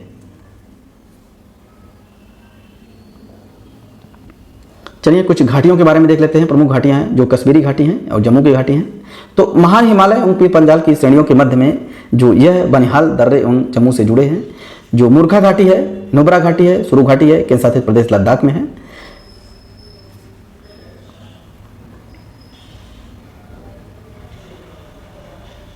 जो हिमाचल प्रदेश में है जो वहां पर देख लेते हैं। यहाँ पार्वती घाटी है, किन्नौर घाटी सेब उत्पादन के लिए। एंड कुल्लू घाटी धौलाधर एवं पीर पंजाल श्रेणियों के मध्य में है। एंड सांगला घाटी, बास्पा घाटी, चंबा घाटी। प्रमुख जो पर्यटक स्थल है चंबा एंड डलहौजी एंड खजियार स्थित है। कांगड़ा जो धर्मशाला इसी घाट में स्थित है। एंड जो लाहुल घाटी इसी घाटी से चंद्र एवं भागा नदियों प्रवाहित पर है। मालना घाटी छोटा यूनान के रूप में प्रसिद्ध है। स्पीति घाटी जो तामो मठ इसी घाटी में स्थित है, ताबो मठ। चलिए उत्तराखंड देख लेते हैं। कुछ घाटियां हैं जो सोर घाटी है, नीलांग घाटी है, गंगोत्री नेशनल पार्क है। एंड दून घाटी है, यह शिवालिक एवं लघु हिमालय के मध्य स्थित है। जोहार घाटी एंड मिलाम घाटी, गोरी घाटी गंगा घाटी एंड फूलों की घाटी कहलाती है, यहाँ पे स्थित है। धर्मा घाटी धर्मा गंगा नदी पर स्थित है। एंड जुकू घाटी नागालैंड। एंड यूथांग घाटी है ये हॉट स्प्रिंग एंड रोडो जो डेंड्रान सिक्किम झाड़ियों के भी हैं। एंड अराकू घाटी आंध्र प्रदेश विशाखापत्तनम SSCGL में पूछा गया है। एंड गंडी गोटा जो कोटा घाटी है जो grand canyon of India Andhra Pradesh में। नवोरा घाटी पश्चिम बंगाल दार्जिलिंग में। एंड कंबम घाटी तमिलनाडु। एंड शांत घाटी जो है कि ये नल्लामलाई श्रेणी में केरल में है। चलिए ड्रेनेज सिस्टम के बारे में देख लेते हैं। यहाँ अपवाह तंत्र हैं कुछ। अपवाह तंत्र जो ड्रेनेज जो पैटर्न का आशय है, जो क्षेत्र है विषय की नदियों के ज्यामिति आकार से है।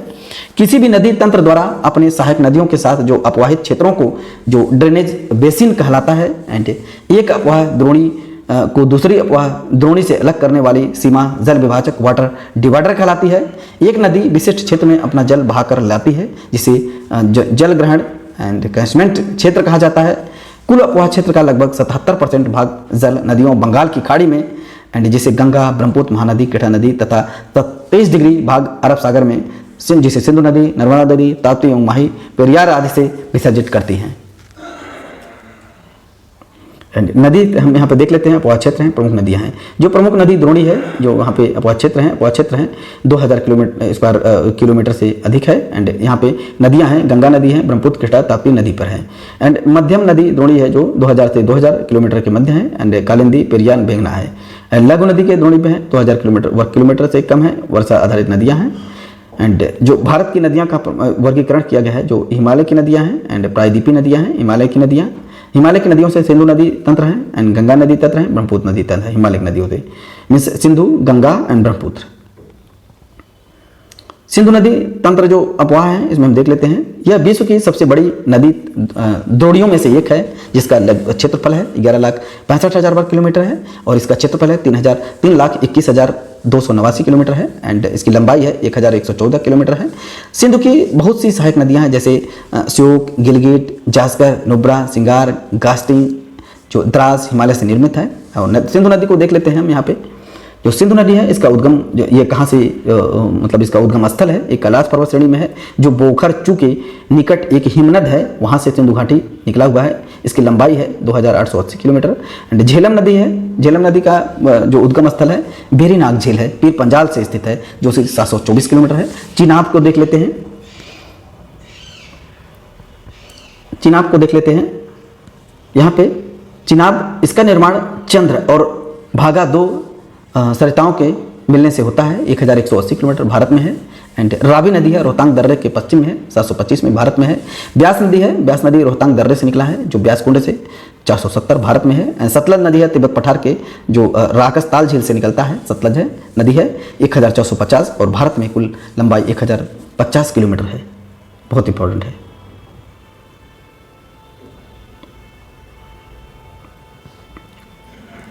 चलिए, सिंधु नदी के दाएं तट पर लेह अवस्थित है। सिंधु नदी का मुहाना अरब सागर में है।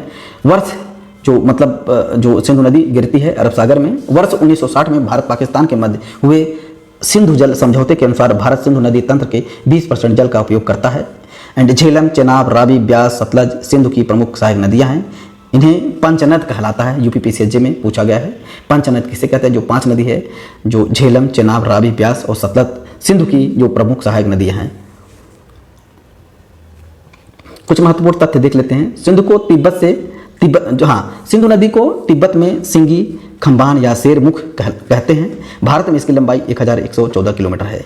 यह श्रीनगर के पास विसर्ग का निर्माण करती है। पाकिस्तान में प्रवेश करने से पहले बांस मंगल घाटी का निर्माण करती है सिंधु नदी। एंड किशनगंज और पोहरू नदी झेलम की सहायक नदी है। एंड चिनाब नदी पर जो है ये बगलिहार एंड परियोजना सताल एंड दुल्हस्त परियोजना निर्मित है। एंड रावी नदी पर रावी नदी का निर्मित परियोजना है चमेरा थीन है। और ब्यास नदी पर है, इसका प्रवाह केवल भारत में है, जो हर के नाम पर स्थान पर सतलज मिलती है तथा यहीं पर हरि बैरगान में निर्माण करती है। और सतलज नदी है, सिपकिला दर्रा से भारत में प्रवेश करती है। फिरोज शाह जो इसकी पंजाब बीच भारत पाकिस्तान सीमा से होकर गुजरती है। भाखड़ा नांगल बांध सतलज नदी पर बनाया गया है। गंगा नदी का अपवाह तंत्र देख लेते हैं। यहाँ पे जितनी भी नदियाँ हैं उनका अपवाह तंत्र देखते हैं। यहाँ पे देखते हैं जो सतोपथ हिमानी से निकली अलकनंदा और गोमुख के निकट गंगोत्री हिमनद से निकली भागीरथी देवप्रयाग में मिलने के बाद संयुक्त रूप से गंगा कहलाती है। ये अलकनंदा, धौली और विष्णु गंगा धाराओं से मिलकर बनती है, जो जोशीमठ या विष्णु प्रयाग में मिलती है। बद्रीनाथ का प्रसिद्ध मंदिर अलकनंदा नदी के तट पर स्थित है। गंगा नदी हरिद्वार में मैदानी भागों में प्रवेश करती है। यहाँ से यह पहले दक्षिण की ओर, फिर दक्षिण पूर्व की ओर, फिर पूर्व की ओर बहती है। चलिए यहाँ पे देखते हैं। तो अंत में जो दक्षिण मुखी है, जो साउथ मुखी है होकर से दो जल जो वितरिताओं का भागीरथी पद्मा में विभाजित हो जाता है। वर्ष 2008 में गंगा नदी को राष्ट्रीय नदी का दर्जा दिया गया है।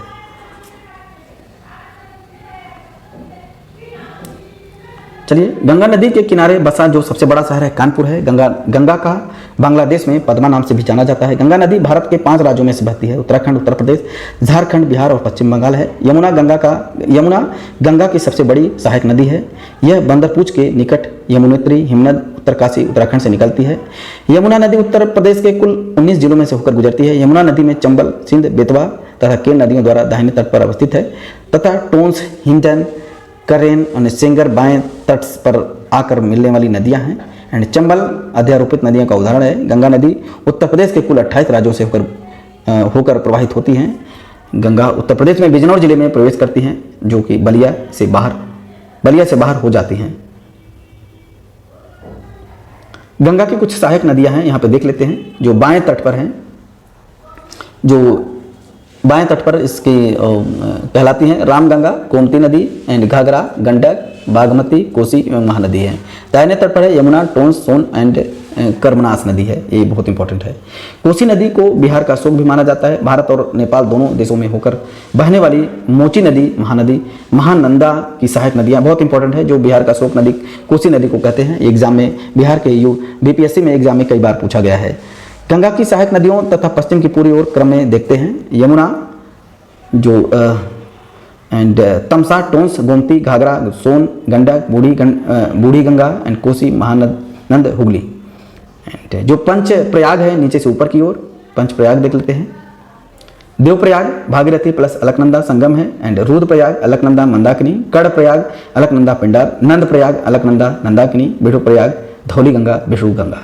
एग्जाम में कई बार पूछा गया है कि किनके संगम से जो प्रयाग का निर्माण होता है। जैसे रुद्रप्रयाग का निर्माण कई बार पूछा गया है, तो अलकनंदा और मंदाकिनी के मिलन से, संगम से होता है। एग्जाम में कई बार पूछे गए हैं, 2023 में भी पूछा गया है पीसीएस में। तो ड्रेनेज सिस्टम बहुत इंपॉर्टेंट है एग्जाम के पॉइंट ऑफ व्यू से।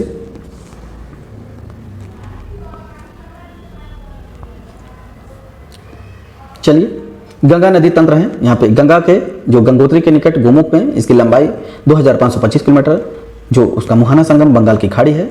एंड सहायक नदियाँ हैं यमुना, टोंस, कर्मसा, पुनपुन, कोयल एंड घोघरा, गंडक हैं। एंड चंबल नदी है, जो चंबल नदी की उद्गम स्थल है।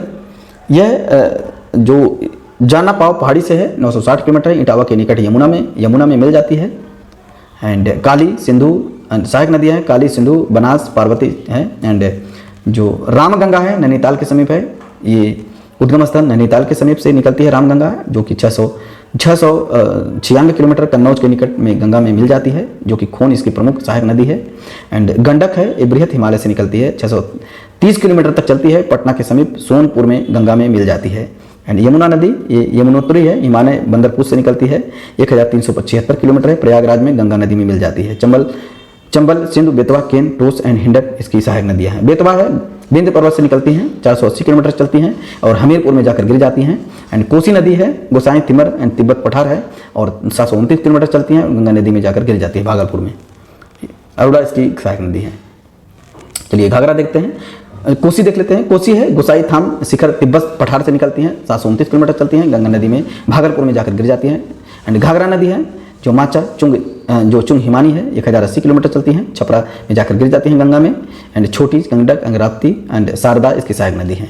सोन नदी है, अमरकंटक पहाड़ियों से मैकाल की पर्वत से निकलती हैं, 780 किलोमीटर चलती हैं, पटना के समीप गंगा में मिल जाती हैं। जोहिला, गुप्तक, रिहंद, कोयल एंड कन एंड मिल जाती हैं।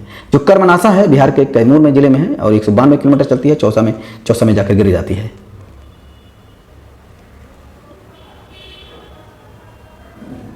चलिए, बहुत इंपॉर्टेंट है ब्रह्मपुत्र नदी प्रवाह तंत्र देख लेते हैं। ब्रह्मपुत्र नदी अपवाह तंत्र है, जो ड्रेनेज सिस्टम है।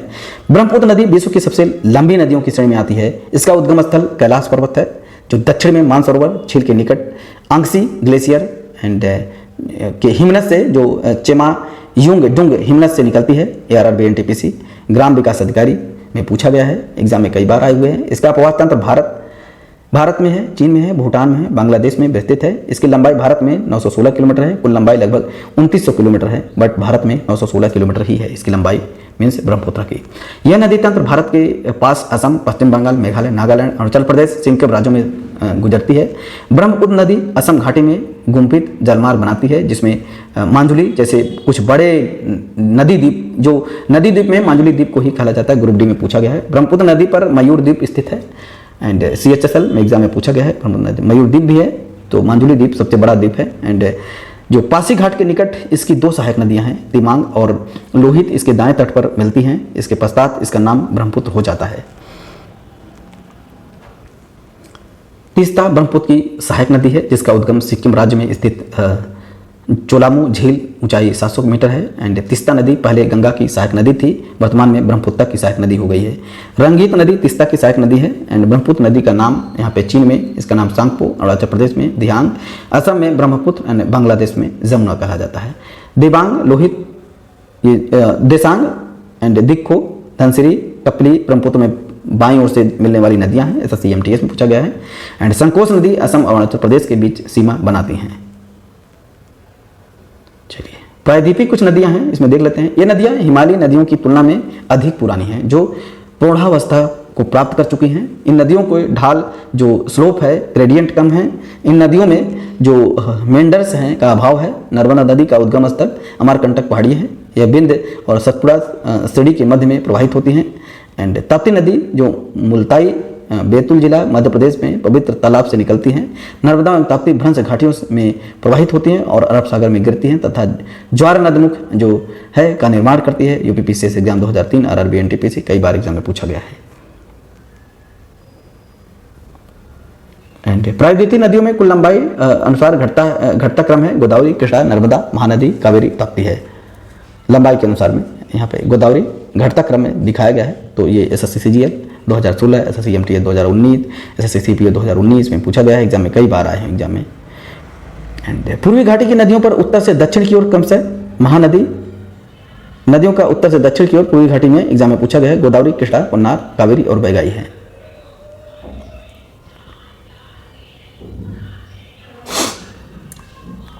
जो बंगाल की खाड़ी में गिरने वाली कुछ प्रायद्वीपीय जो नदियां हैं, तो कुछ नदी हैं जो बंगाल की खाड़ी में गिर जाती हैं आकर, तो वो नदी देख लेते हैं।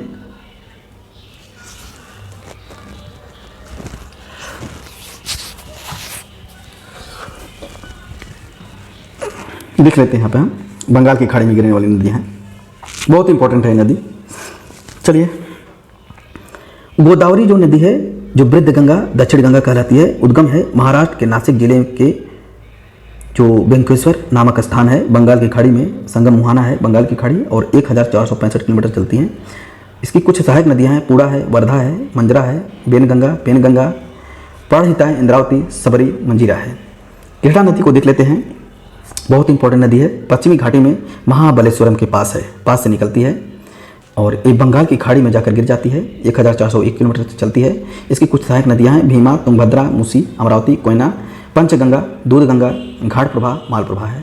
महानदी देख लेते हैं, छत्तीसगढ़ के सिवाह पहाड़ी से निकलती हैं, जो बंगाल की खाड़ी में जाकर गिर जाती हैं। 851 किलोमीटर चलती हैं।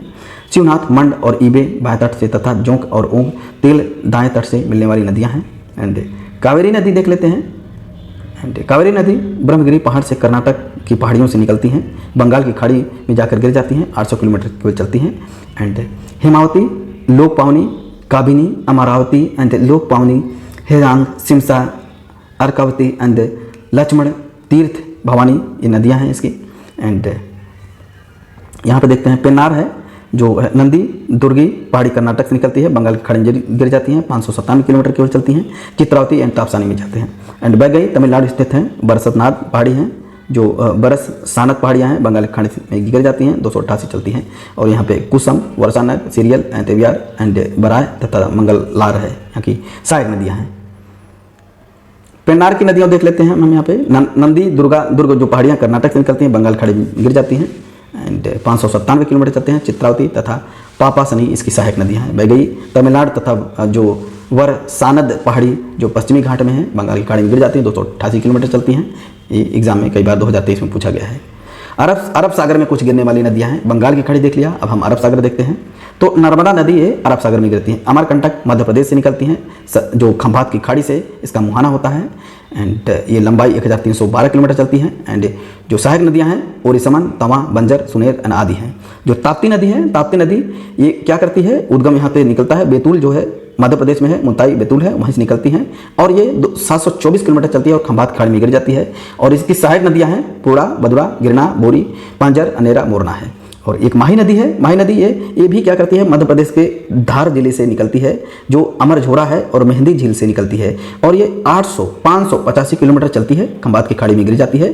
जो हमारा ये अरब सागर है, खंभात की खाड़ी में है, वहीं तक चलती है। और जाखम, सोम, चाय, अनस ये उसकी सहायक नदियाँ हैं। लूनी नदी है, अरवली श्रेणी के नाम पहाड़ी से निकलती हैं और कच्छ का रन वहाँ पे जाके उसका गिर जाती हैं और 320 किलोमीटर चलती हैं। जवाही जो अरब सागर है, जवाही, खारी, अंजोड़ी है। तो इंपॉर्टेंट नदियाँ नर्मदा, ताप्ती, माही, ये लून नदियाँ हैं, ये जो अरब सागर में गिरती हैं। और जो कुछ और नदियाँ हैं जैसे कृष्णा है, गोदावरी, ये सब सारी नदियाँ हैं, ये इंपॉर्टेंट नदी हैं जो कि बंगाल की खाड़ी में जाके गिर जाती हैं। ये बहुत ही एग्जाम में पूछा जाता है कि कौन सी नदी किस सागर में, कौन सी बंगाल की खाड़ी में गिरती है और कौन सी अरब सागर में जाके गिरती है। बहुत इंपॉर्टेंट है, एग्जाम में पूछा गया है। आकार और लंबाई के कारण गोदावरी नदी को बूढ़ी गंगा या दक्षिणी गंगा भी कहा जाता है। आरआरबी एनटीपीसी 2016 शिफ्ट 2 एंड 22 में पूछा गया है। केरल में पेरियार है जो भरतपुझा, पोनारी और पांबा नदियां प्रवाहित होती हैं। पेरियार केरल की सबसे बड़ी नदी है एंड भरतपुझा केरल की सबसे दूसरी बड़ी नदी है। गोवा में मांडवी जुआरी नदियां प्रवाहित होती हैं। मांडवी को गोवा की जीवन रेखा भी कहलाता है। बिकॉज दैट वहाँ पे जो नदी है वहाँ पे जो जल पीने के योग्य जल उपयोग किया जाता है और कृषि के लिए भी उपयोग किया जाता है। तो गोवा में जो मांडवी जुआरी नदी और मांडवी को ही गोवा की जीवन रेखा कहलाती है। गोवा में मांडवी जुआरी नदियां प्रवाहित होती हैं। मांडवी को गोवा की जीवन रेखा भी कहलाती हैं। सतरंजी और भादरा गुजरात में प्रवाहित होने वाली प्रमुख नदियां हैं। एंड कलपोंग नदी अंडमान और निकोबार द्वीप समूह में बहती है। आरआरबी एनटीपीसी में पूछा गया है कलपोंग नदी कहाँ पर है, अंडमान निकोबार द्वीप में है। चलिए यहाँ पे कुछ इंपॉर्टेंट पॉइंट देख लेते हैं, बहुत इंपॉर्टेंट है जो एग्जाम के पॉइंट ऑफ व्यू से। कावेरी नदी को अपवाद क्षेत्र का कुल लगभग 3% केरल, 41% कर्नाटक, 56% तमिलनाडु में पड़ता है। तो 56% तमिलनाडु इस पानी को यूज करता है कावेरी नदी, इसलिए कावेरी जल विवाद है कई बार केरल और कर्नाटक के बीच में होता रहता है। एंड कावेरी नदी को दक्षिण भारत की गंगा की उपमा प्रदान की गई है। एंड शिव समुद्रम जल विद्युत परियोजना कावेरी नदी पर स्थित है। एंड दक्षिण भारत की जो नदियां जो मुख्यतः वृक्ष नुमा अपवाह तंत्र रखती हैं, जो वृक्ष के आकार में अपवाह तंत्र पाई जाती हैं। दमन गंगा नदी दादरा और नगर हवेली में स्थित है। एंड दामोदर नदी जो बंगाल की शोक कहा जाती है, दामोदर नदी बंगाल का शोक है। यहाँ पे भीषण जो है बाढ़ आता है नाम से जाना जाता है। यह हुगली की सहायक नदी है दामोदर नदी। चलिए बंगाल की खाड़ी में गिरने वाली नदियाँ, जो कि ये बहुत इंपॉर्टेंट है, कितने अच्छे से यहाँ पे बनाया गया है। बंगाल की खाड़ी में जो गिरती हैं जैसे पद्मा है, हुगली है, स्वर्ण नदी, बैतरणी, ब्राह्मणी, महानदी, गोदावरी, कृष्णा, पेन्नार, जो कावेरी एंड बैंगई, बहुत इंपॉर्टेंट नदियाँ है। कितने अच्छे तरीके से बनाया गया है। ये इस नदी को आप याद रखिए, स्क्रीनशॉट ले लीजिए आप इसको, बहुत अच्छे से याद रखिए। बंगाल की खाड़ी में गिरने वाली नदियाँ हैं। अरब सागर में गिरने वाली नदी है जैसे यहाँ लूनी है, साबरमती है जो कि नर्मदा है, तापी है, मांडवी है, जुआरी है, शरावती है, भरतपुझा है, पेरियार है, पांबा है। ये नदी अरब सागर में जाके गिरती है।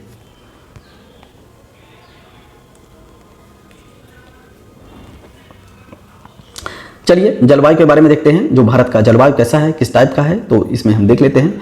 जो किसी विशाल क्षेत्र में लंबे समय तक मौसम की समग्र स्थिति को उस क्षेत्र का जलवायु कहा जाता है।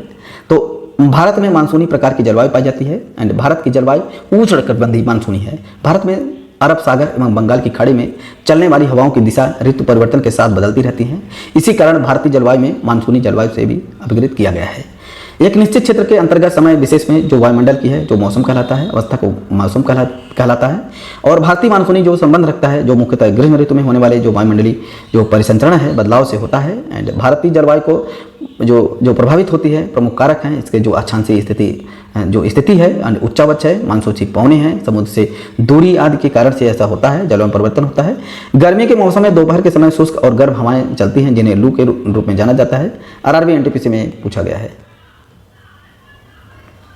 ग्रीष्म ऋतु में आने वाली जो सूर्य का जो उत्तरायण जो होना आरंभ होता है तथा ग्रीष्म काल में मानसूनी पवनों के रूप में दक्षिण पश्चिम में उत्तर पूर्व में होता है। उत्तरी भारत कर्क रेखा के उत्तर में स्थित होने के कारण जो शीत ऋतु में ठंडा और ग्रीष्म ऋतु में गर्म रहता है। उत्तर में हिमालय पर्वत की उपस्थिति के कारण मध्य एशिया से आने वाली ठंडी हवाएं भारत में नहीं आ पाती हैं। भारत के जलवायु को मुख्यतः 4 ऋतुओं में विभाजित किया गया है। ग्रीष्म ऋतु है 15 मार्च से 15 जून। एंड वर्षा ऋतु है, शरद ऋतु है, शीत ऋतु है। वर्षा ऋतु 15 जून से 15 सितंबर कहलाता है। एंड शरद ऋतु है 15 सितंबर से 15 दिसंबर तक कहलाता है। एंड शीत ऋतु है 15 दिसंबर से 15 मार्च तक।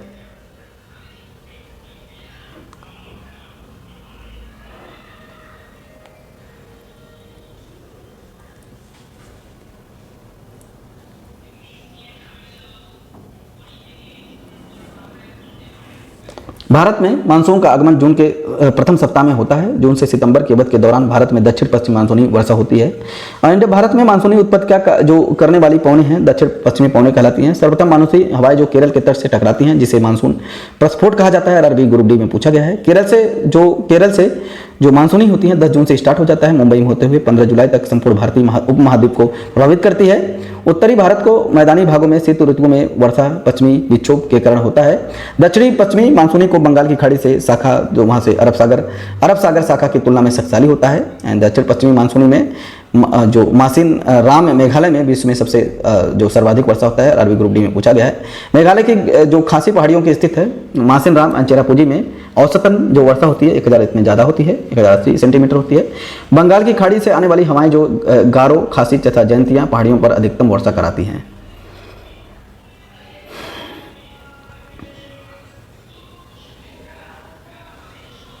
चलिए देख लेते हैं। और उत्तरी पूर्वी मानसून को लौटता हुआ मानसून कहलाता है। शरद ऋतु को मानसून को प्रत्यावर्तन का काल कहा जाता है, काल कहते हैं। तमिलनाडु के तटों पर जाड़े के दिनों में वर्षा लौटते मानसून के कारण होता है, यूपीएसआई में पूछा गया है। भारत में सबसे कम जो वार्षिक वर्षा होती है प्राप्त होने वाला स्थान है लेह में, जो 9.2 होती है। पश्चिमी घाटी के पर्वत जो वृष्टि छाया प्रदेश में है पड़ने के कारण तमिलनाडु में दक्षिणी पश्चिमी मानसून द्वारा वर्षा की मात्रा बहुत कम होती है। एंड काल बैसाखी असम और पश्चिम बंगाल में बैसाखी के जो महीने में साल जो शाम को चलने वाली भयंकर विनाशकारी वर्षा युक्त पौने होती हैं, SSC पूछा गया है। ये पौने चाय, पटसन, चावल के लिए अधिक उपयोग होती हैं। असम में इन तूफानों को बोडो ई चिला भी कहा जाता है। फूलों वाली बौछार इस वर्षा के कारण केरल व निकटवर्ती उत्पादन क्षेत्रों में कहवा के फूल खिलने लगते हैं। आम्र वर्षा ग्रीष्म ऋतु के खत्म होते समय केरल और कर्नाटक में पूर्वी मानसून बौछार पड़ती है, जिसमें स्थानीय तौर पर आम्र वर्षा कहलाता है, क्योंकि यहाँ आम को जल्द पकने में सहायता प्रदान करती है। आरआरबी ग्रुप डी में पूछा गया है। दक्षिण पश्चिमी मानसून काल में जब एक या दो कई सप्ताह तक वर्षा वहाँ पे परिघटन होता है, मानसून में विच्छेद हो जाता है। जिस दिन वर्षा 2.5 mm होती है उस दिन की वर्षा दिन माना जाता है। और भारत में औसतम वार्षिक वर्षा लगभग 125 सेंटीमीटर होती है, परंतु इसमें क्षेत्रीय विभिन्नता पाई जाती है। जो भारत में वर्षा का अनुपात है जो प्रत्यावर्ती मानसूनी है 13% एंड पश्चिमी विक्षोभ के कारण 3% एंड दक्षिणी विक्षोभ के कारण 74% मानसूनी वर्षा लगभग होती है। एंड मानसूनी चक्रवर्ती जो वर्षा होती है लगभग 10% होती है। जलवायु के प्रकार देख लेते हैं। जो AMW कहलाता है लघु शुष्क एंड ऋतु वाला मानसून प्रकार है। जो क्षेत्र है गोवा के दक्षिण में भारत का मानसूनी पश्चिमी घाट है। एंड अर्धशुष्क स्टेपी जलवायु कहलाता है उत्तरी पश्चिम गुजरात एंड पश्चिम राजस्थान पंजाब में। एंड गर्म मरुस्थल है राजस्थान का सबसे पश्चिमी भाग है। शुष्क ग्रीष्म काल एंड मानसूनी प्रकार की है, तमिलनाडु कोरोमंडल तट पर होता है। एंड जो ध्रुवीय प्रकार की है जम्मू कश्मीर, हिमाचल प्रदेश और ये हैं जो DTC जो लघु ग्रीष्म एंड ठंड शीत में ऋतु में पालो जलवायु प्रदेश होता है, अरुणाचल प्रदेश में होता है।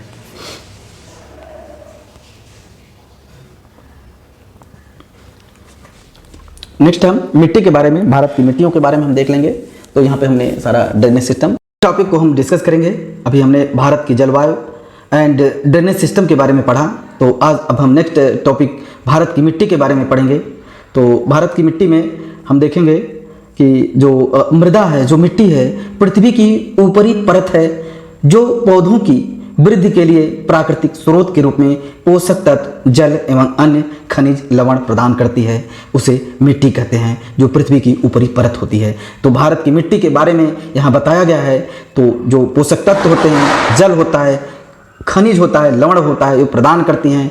जो हमारे पौधे होते हैं तो जो पोषक तत्व के रूप में ऊपर जो प्राकृतिक स्रोत के रूप में उपलब्ध है। तो मिट्टी के अध्ययन को हम जो मृदा विज्ञान कहते हैं तो कहा जाता है। एंड मिट्टी के संगठन में जो ह्यूमस अथवा कार्बनिक पदार्थ जो 5 से 10%, खनिज पदार्थ 40 से 45% एंड मृदा जल 25% तथा मृदा वायु जो है 25% सम्मिलित होता है।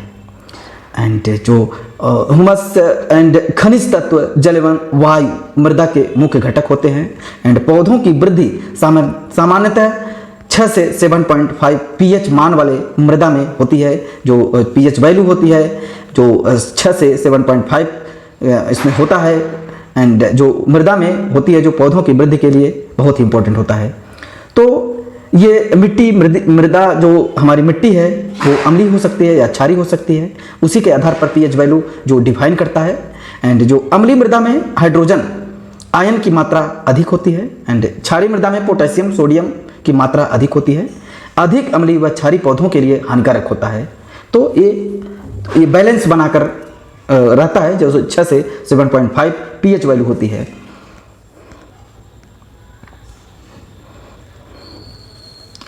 केंद्रीय मृदा संरक्षण बोर्ड का गठन हुआ था जो कि मिट्टी के बारे में ये गहन अध्ययन करता है।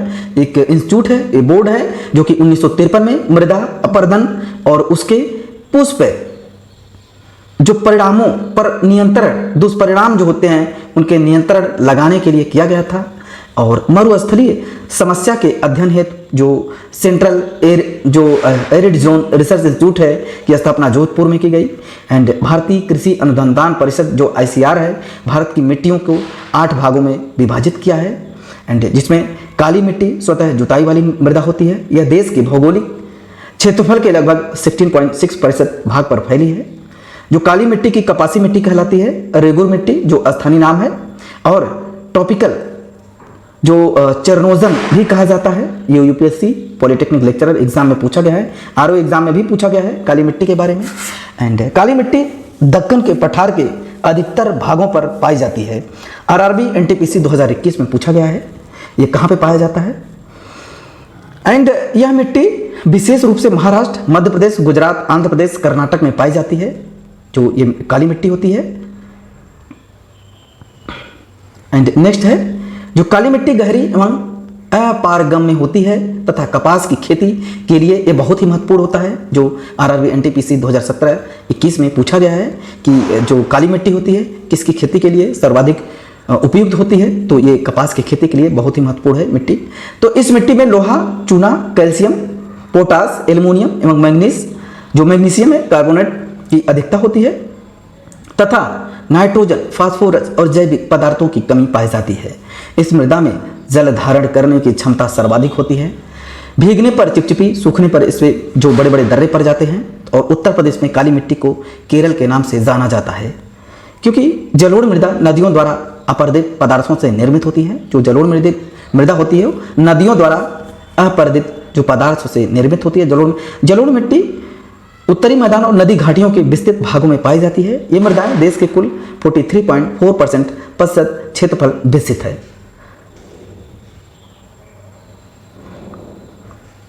एंड यह मिट्टी पंजाब से जो जलोढ़ मिट्टी है असम तक के विशाल मैदानी भागों के साथ नर्मदा, ताप्ती, गंगा, महानदी, गोदावरी, कृष्णा, कावेरी घाटियों में फैली हुई है। इस मिट्टी में पोटास, फास्फोरिक एसिड, चूना और जैव पदार्थों की प्रचुरता में पाई जाती है तथा नाइट्रोजन एवं जो कमी होती है। और इसके भारत की सर्वाधिक उपजाऊ मृदा है।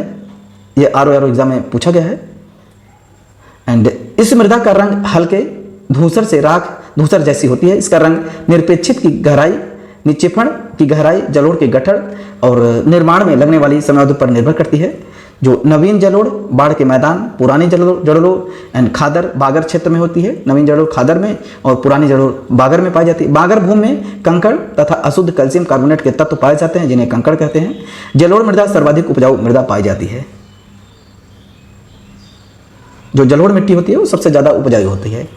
एंड खादर प्रतिवर्ष बाढ़ों के द्वारा निक्षेपित होने वाला नया जलोढ़ है उसके द्वारा वो जो निक्षेपित होकर आ जाता है जो महीन गाद होने के कारण मृदा की उर्वरता बढ़ा देती है। एंड बागर पुराने जलोढ़ मिट्टी को कहा जाता है। इसमें लवड़ी और क्षारीय प्रस्फुटन के कारण रेह का जमाव पाया जाता है। एंड धान, गेहूं, मक्का, तिलहन, दलहन, आलू आदि जलोढ़ मिट्टी की प्रमुख फसलें हैं। लाल मिट्टी पाई जाती है भारत में। तो लाल मिट्टी का विकास दक्कन पठार के पूर्वी तथा दक्षिण भाग में कम वर्षा वाले उन क्षेत्रों में होता है जहां रवेदार आग्नेय चट्टान पाई जाती है। इस मिट्टी में सिलिकॉन एवं आयरन की बहुलता होती है। एंड लाल मिट्टी में चूना, मैग्नीशियम, पोटास, नाइट्रोजन, फास्फोरस तथा ह्यूमस की कमी होती है। एंड लोहे के ऑक्साइड, फेरिक ऑक्साइड की उपस्थिति के कारण इसका रंग लाल होता है। ये राजस्व निरीक्षक परीक्षा में पूछा गया है। कई बार एग्जाम में, सारे एग्जाम में पूछे गए हैं। ये NCERT के सबसे बेस्ट बुक में आती है तो वहीं से ये उसी के संकलन से लिया गया है। तो ये मिट्टी मुख्यतः छत्तीसगढ़, तेलंगाना, उड़ीसा, पश्चिम बंगाल, तमिलनाडु, कर्नाटक, दक्षिणी महाराष्ट्र एंड छोटा नागपुर प्रदेश में पाई जाती है। एंड लाल मिट्टी की जल धारण क्षमता कम होती है इसलिए लाल मिट्टी में खेती करना कठिन होता है। उच्चतम स्थानों पर लाल मिट्टी में बाजरा की खेती की जाती है। लवड़ी मिट्टी कहलाती है। इस मृदा को ऊसर, रेहर, कलर के नाम से पुकारा जाता है। SSC में एग्जाम में पूछा गया है जो कि 2020 में पूछा गया है। इस मृदा में सोडियम, पोटेशियम और मैग्नीशियम के अनुपात में अधिक होता है लवड़ी मिट्टी में।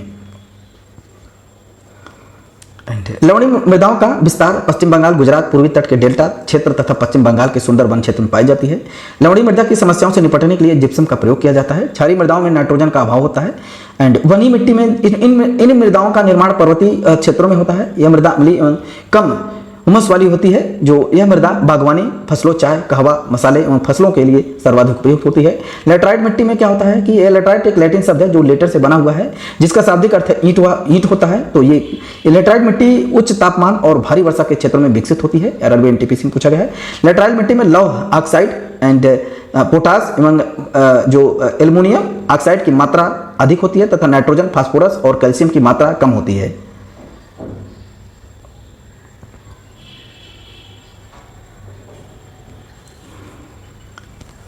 One minute.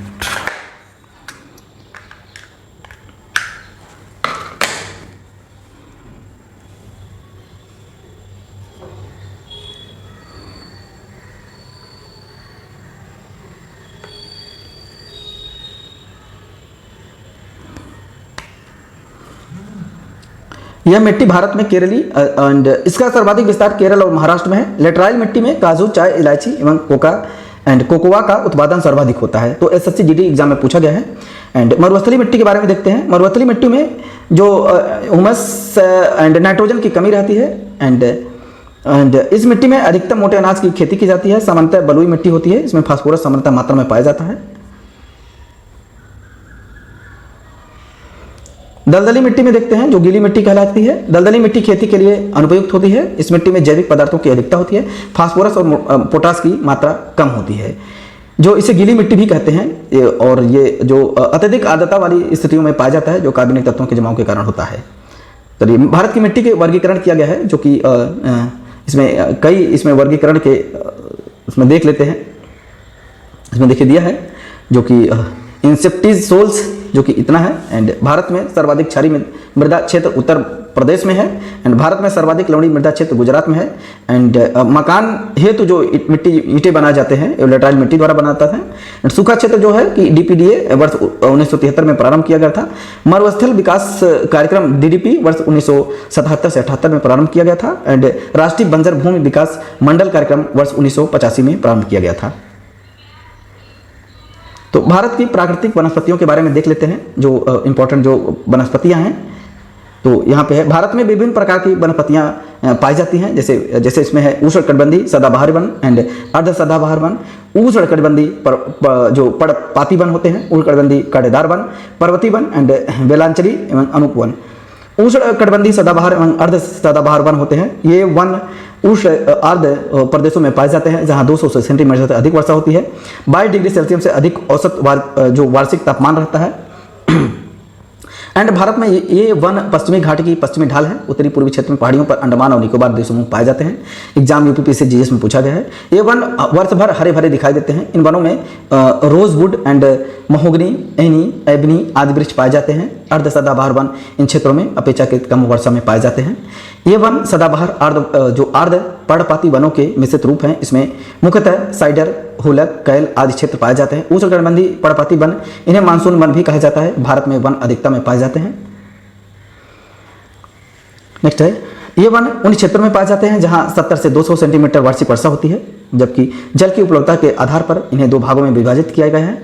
आर्द्र पर्णपाती वन एवं शुष्क पर्णपाती वन। एंड आर्द्र पर्णपाती वन 100 से 200 सेंटीमीटर वार्षिक वर्षा वाले क्षेत्रों में पाए जाते हैं।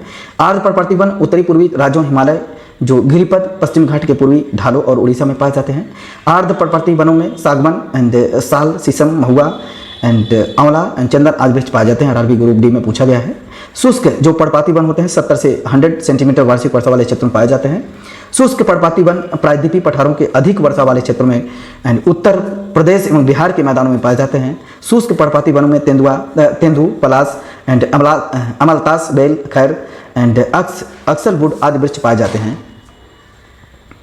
उष्णकटिबंधीय कांटेदार वन में, जो कि ये वन ऐसे क्षेत्रों में पाए जाते हैं जहां 50 सेंटीमीटर से अधिक वर्षा होती है। एंड ये कृषि एंड ये वन दक्षिण पश्चिमी पश्चिम बंगाल, हरियाणा, गुजरात, मध्य प्रदेश एंड अन्य क्षेत्रों में पाए जाते हैं। ये वन बबूल, बेर, खजूर, खैर, नील एंड 5 वृक्ष पाए जाते हैं। पर्वतीय वन में क्या होता है कि पर्वतीय वन क्षेत्रों में ऊंचाई के साथ तापमान घटने के साथ साथ प्राकृतिक वनस्पति भी बदलाव आता है। तो ऊंचाई बढ़ने के अनुसार हिमालय में उष्ण कटिबंधीय वन से टुंड्रा तक की वनस्पतियां पाई जाती हैं। नीलगिरी, अन्नामलाई और पालनी पहाड़ियों पर पाए जाने वाले वनों को सोलास के नाम से जाना जाता है। एंड बेलालचरी एंड अनूप वन ऐसे वन जो भारत में विभिन्न प्रकार के आर्द्र अनुप आवास पाए जाते हैं। इसके 70% से भाग चावल की खेती की जाती है। एंड मैंग्रोव वन कच्छ जो ज्वारीय, सकरी, खाड़ी तथा मैदान और ज्वार नदमुख के तटीय क्षेत्रों में पाए जाते हैं। ग्रुप डी में पूछा गया है। एंड भारत में मैंग्रोव जो वन है 6740 वर्ग किलोमीटर में क्षेत्र में फैले हैं, जो विश्व में मैंग्रोव क्षेत्र का 7% है। चलिए कुछ इंपॉर्टेंट कृषि के बारे में देख लेते हैं। कृषि भारतीय अर्थव्यवस्था का मेरुदंड कहा जाता है, जो विभिन्न रूपों में भारतीय अर्थव्यवस्था को सहारा प्रदान करता है। एंड आर्थिक समीक्षा में ये पाया गया है कि कृषि से ही जो भी हमारा इकोनॉमिक डेवलपमेंट होता है, जो आर्थिक अर्थव्यवस्था का एक आधार है। 2020-21 के अनुसार देश का लगभग 54.6% कार्य जो है कि कृषि पर निर्भर करता है। एंड भारत के कुल 51% भाग कृषि पर होता है। एंड गोविंद वल्लभ भाई पंत कृषि विश्वविद्यालय जो भारत का पहला कृषि विश्वविद्यालय है, इसकी स्थापना 1960 में की गई थी। भारत को 15 कृषि जल वायुकी प्रदेश तथा 20 कृषि पारिस्थितिकी प्रदेश में बांटा गया है। भारत का कृषि वर्ष 1 जुलाई 30 जून तक माना जाता है। एंड हरित क्रांति जो कृषि के क्षेत्र में होता है, इसे खाद्यान्न उत्पादन में कहा जाता है। श्वेत क्रांति दूध में माना जाता है। नीली क्रांति मत्स्य में है। गुलाब क्रांति जो झींगा मछली उत्पादन में होते हैं, गुलाब क्रांति। एंड गोल क्रांति जो होते काली क्रांति होता है, कच्चा तेल उत्पादन। एंड गोल क्रांति आलू उत्पादन। स्वर्ण क्रांति बागवानी। बादामी क्रांति मसाला उत्पादन। अमृत क्रांति पूछा गया है नदी जोड़ो परियोजना। सुनहरी क्रांति फल उत्पादन में होता है।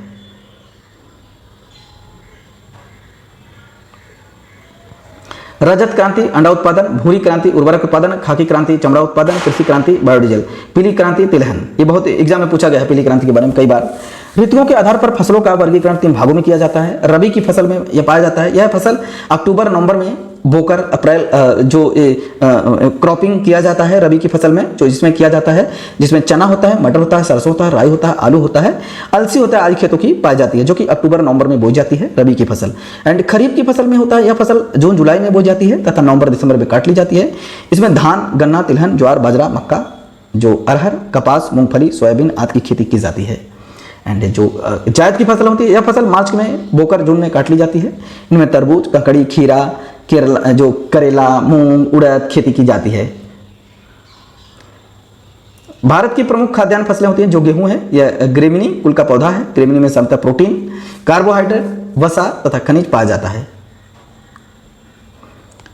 गेहूं की प्रजातियां जो प्रताप, अर्जुन, कल्याण, सोना, गिरजा, ये कई प्रकार की प्रजातियां हैं। एंड चावलों की कुछ प्रजातियां हैं, यह भी ग्रेमिनी कुल का पौधा है। भारत में सर्वाधिक क्षेत्रफल में इसकी खेती की जाती है। अराबियन एंटीकिस्म किया पूछा गया है।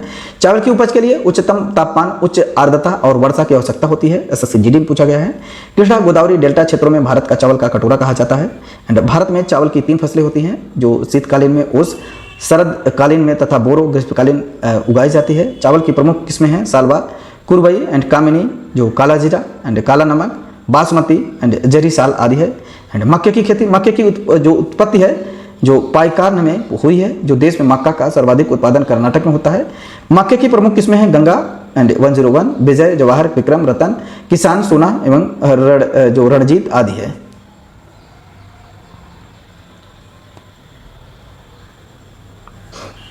जौ एक महत्वपूर्ण खाद्य फसल है। यह मोटे अनाज की श्रेणी में आती है। जौ का सबसे बड़ा उत्पादक राज्य उत्तर प्रदेश है। जौ की प्रमुख किस्में हैं हिमानी, ज्योति, कैलाश, सी हैं।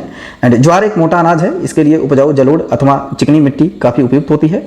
ज्वार का सर्वाधिक उत्पादन कर्नाटक और महाराष्ट्र में होता है। ज्वार की प्रमुख किस्में हैं CSB 1 एंड CSB 7। ये सारी चीज़ें होती हैं। कृषि की विभिन्न जो विधियाँ होती हैं, जैसे हार्टिकल्चर बागवानी एंड एपीकल्चर मधुमक्खी पालन, सेरिकल्चर रेशम कीट एंड पीसीकल्चर मत्स्य पालन, फ्लोरिकल्चर एक बार एग्जाम में पूछा गया है फूलों का उत्पादन, तो वर्मीकल्चर केचुआ पालन एंड एरोपोनिक होता है, ये हवा में कृषि उत्पादन। अंगूर की खेती को विटीकल्चर कहते हैं। एंड जो फसल होती हैं कुछ इंपॉर्टेंट इसमें देख लेते हैं, जो कि गेहूं है मध्य एशिया में मूल स्थान है मध्य एशिया। एंड बाजरा अफ्रीका, ज्वार भारत, मक्का मध्य अमेरिका, सोयाबीन चीन में पाया जाता है। जौ को चीन एंड धान इंडो चाइना एंड गन्ना भारत, कहवा ब्राजील, आलू पेरू। प्रमुख कृषि योजनाएं हैं, जो कि 14 अप्रैल 2016 में ई-नेम नामक कृषि बाजार पोर्टल का शुभारंभ किया गया था। इसका उद्देश्य है जो मध्यस्थों की भूमिका को कम करके कृषकों को अधिक मूल्य दिलाना है। प्रधानमंत्री कृषि सिंचाई योजना की शुरुआत 1 जुलाई 2015 को की गई थी। इसमें कुछ इंपॉर्टेंट पॉइंट जोड़े गए हैं जो कि बहुत इंपॉर्टेंट है। जो नई नई योजनाएं हैं इसमें ऑलरेडी बताया गया है, तो जो कि और किसी बुक में ये नहीं बताया गया है। तो अभी जो कृषि के बारे में जो इंपॉर्टेंट चीज़ें हैं वो इसमें डायरेक्ट बताई गई है। तो इसमें एक पॉइंट के रूप में यहाँ पे रखा गया है। 26 मई 2017 को किसान संपदा योजना प्रारंभ की गई थी। प्रधानमंत्री किसान सम्मान निधि योजना शुरुआत 1 दिसंबर 2018 को की गई। प्रधानमंत्री अन्नदाता आय संरक्षण अभियान जो पीएम आशा योजना का शुभारंभ सितंबर 2018 में किया गया था। इसका उद्देश्य न्यूनतम समर्थन मूल्य के अंतर्गत कृषकों को उनकी फसलों को उचित मूल्य प्रदान करना। वर्तमान में 23 फसलों को न्यूनतम समर्थन मूल्य दिया जाता है। खाद्यान्न के रूप में चावल है जो पश्चिम बंगाल, उत्तर प्रदेश, पंजाब में पाया जाता है। शीर्ष उत्पादक राज्य है 2021-22 में, ये 2021-22 का डेटा है। गेहूं उत्तर प्रदेश, मध्य प्रदेश, पंजाब में। मक्का जो है कर्नाटक, मध्य प्रदेश, महाराष्ट्र। चना जो है कि मध्य प्रदेश, महाराष्ट्र, राजस्थान में सबसे ज़्यादा पाया जाता है। एंड जो दालें हैं मध्य प्रदेश, राजस्थान, महाराष्ट्र। एंड सोयाबीन है महाराष्ट्र, मध्य प्रदेश, राजस्थान। सूरजमुखी कर्नाटक, हरियाणा, उड़ीसा। मूंगफली गुजरात, राजस्थान, तमिलनाडु। एंड जो कुल फल है एंड आंध्र प्रदेश, महाराष्ट्र। एंड सब्जियां हैं जो पश्चिम बंगाल, उत्तर प्रदेश, मध्य प्रदेश। कपास है महाराष्ट्र, गुजरात, तेलंगाना। एंड सरसों है राजस्थान, मध्य प्रदेश, हरियाणा। जो तिलहन है राजस्थान, महाराष्ट्र, मध्य प्रदेश। एंड मोटा अनाज राजस्थान, कर्नाटक, महाराष्ट्र। गन्ना है उत्तर प्रदेश, महाराष्ट्र, कर्नाटक। जो कुछ बोर्ड हैं, जो तंबाकू बोर्ड है आंध्र प्रदेश में है, मसाला बोर्ड है कोच्चि केरल में है, चाय बोर्ड है कोलकाता में, कॉफी बोर्ड है बेंगलुरु कर्नाटक है, राष्ट्रीय मांस एवं प्रसंस्करण बोर्ड है पुणे में, राष्ट्रीय मांस एवं कुक्कुट प्रसंस्करण बोर्ड है दिल्ली में। एंड जो भारत में हरित क्रांति का जनक डॉक्टर एम एस स्वामीनाथन को कहा जाता है। भारत में हरित क्रांति की शुरुआत 1967-68 में हुई थी। द्वितीय हरित क्रांति की जो शुरुआत है 1983-84 में हुई थी। हरित क्रांति का सबसे अधिक प्रभाव गेहूं और चावल की कृषि पर पड़ा है। प्रति हेक्टेयर गेहूं उत्पादन में पंजाब का स्थान प्रथम है। भारत में श्वेत क्रांति के जनक डॉक्टर वी कुरियन को माना जाता है। किसान कॉल सेंटर जनवरी 2004 में कार्य कर रहा है। इसका टोल फ्री नंबर इतना दिया गया है। एंड फसल बीमा योजना का शुभारंभ 2016 में किया गया था। इसमें चल रही फसल बीमा योजनाओं का स्थान है। भारत में प्रमुख जो कृषि अनुसंधान केंद्र है उसके बारे में देख लेते हैं। राष्ट्रीय चावल अनुसंधान केंद्र कटक में है। कॉफी अनुसंधान केंद्र चिकम बेंगलुरु में है। जूट कृषि अनुसंधान केंद्र बैरकपुर में है। भारतीय गन्ना प्रजनन केंद्र है कोयम्बटूर। राष्ट्रीय मत्स्य उद्योग विकास है हैदराबाद में। जो कुर्ग में है केंद्रीय कॉफी अनुसंधान बोर्ड है। राष्ट्रीय पौध संरक्षण प्रशिक्षण बोर्ड है हैदराबाद में। भारतीय डेयरी अनुसंधान संस्थान है करनाल में। भारतीय दलहन अनुसंधान संस्थान कानपुर। समेकित कीट प्रबंधन जो राष्ट्रीय केंद्र है नई दिल्ली में विवेकानंद। पर्वतीय कृषि अनुसंधान जो शाला है अल्मोड़ा में है। तंबाकू एवं सीतोड़ जो कटबंधी पौधा है उसमें औसतन तापमान 15 डिग्री से 30 डिग्री तथा 50 से 100 सेंटीमीटर वार्षिक वर्षा की आवश्यकता होती है। तंबाकू की पत्तियों को सुखाने की प्रक्रिया रचाई कहते हैं। एंड राजस्थान ग्वार गोंद का सबसे बड़ा उत्पादक राज्य है। एंड नासिक अंगूरों की खेती के लिए प्रसिद्ध है। केसर का सर्वाधिक उत्पादन जो जम्मू कश्मीर में होता है। प्राकृतिक रबड़ का सर्वाधिक उत्पादन केरल में होता है। कपास मालवेसी कुल का पौधा है जो विश्व के कपास की 2 प्रजातियां होती हैं, गास्पियम आर्बोरियम एंड अमेरिकन कपास जो गाहिर सुटम एंड बारबेडेंस। एंड महाराष्ट्र में कपास के श्वेत स्वर्ण के नाम से भी जाना जाता है। महाराष्ट्र, गुजरात, तेलंगाना, आंध्र प्रदेश मिलकर देश के 60% से अधिक कपास का उत्पादन करते हैं। भारत में चाय की खेती वर्ष 1840 में असम के ब्रह्मपुत्र घाटी में आरंभ की गई थी। असम में देश का 50% चाय उत्पादक होता है। जो चाय की पत्तियों में कैफीन एंड टैनिन की प्रचुरता पाई जाती है। भारत में सर्वोत्तम किस्म की चाय है दार्जिलिंग में पैदा की जाती है। विश्व की प्रसिद्ध ओलोंग है किस्म की चाय का उत्पादन ताइवान में होता है। भारत में काफ़ी का सबसे ज़्यादा उत्पादन करने वाला राज्य कर्नाटक है। यूपीपीएससी में जीएस में जितने भी हैं क्वेश्चन सारे इंपॉर्टेंट हैं, एग्जाम में कई बार पूछे गए हैं। जूट का अग्रणी उत्पादक राज्य है पश्चिम बंगाल, आरआरबी में पूछा गया है। रिले खेती जो फसल में कटाई के समय पाई जाती है यूपीपीएससी जीएससी में पूछा गया है।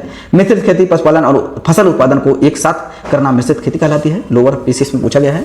कृषि वानिकी पेड़ों की कतारों के बीच में फसलें उगाने की कृषि वानिकी कहलाता है, जो कि ये कई बार एग्जाम में पूछा गया है। तो जो अभी हम सिंचाई एवं बहुउद्देशीय परियोजना के बारे में हम बात करेंगे, नेक्स्ट वीडियो में हम बात करेंगे। तो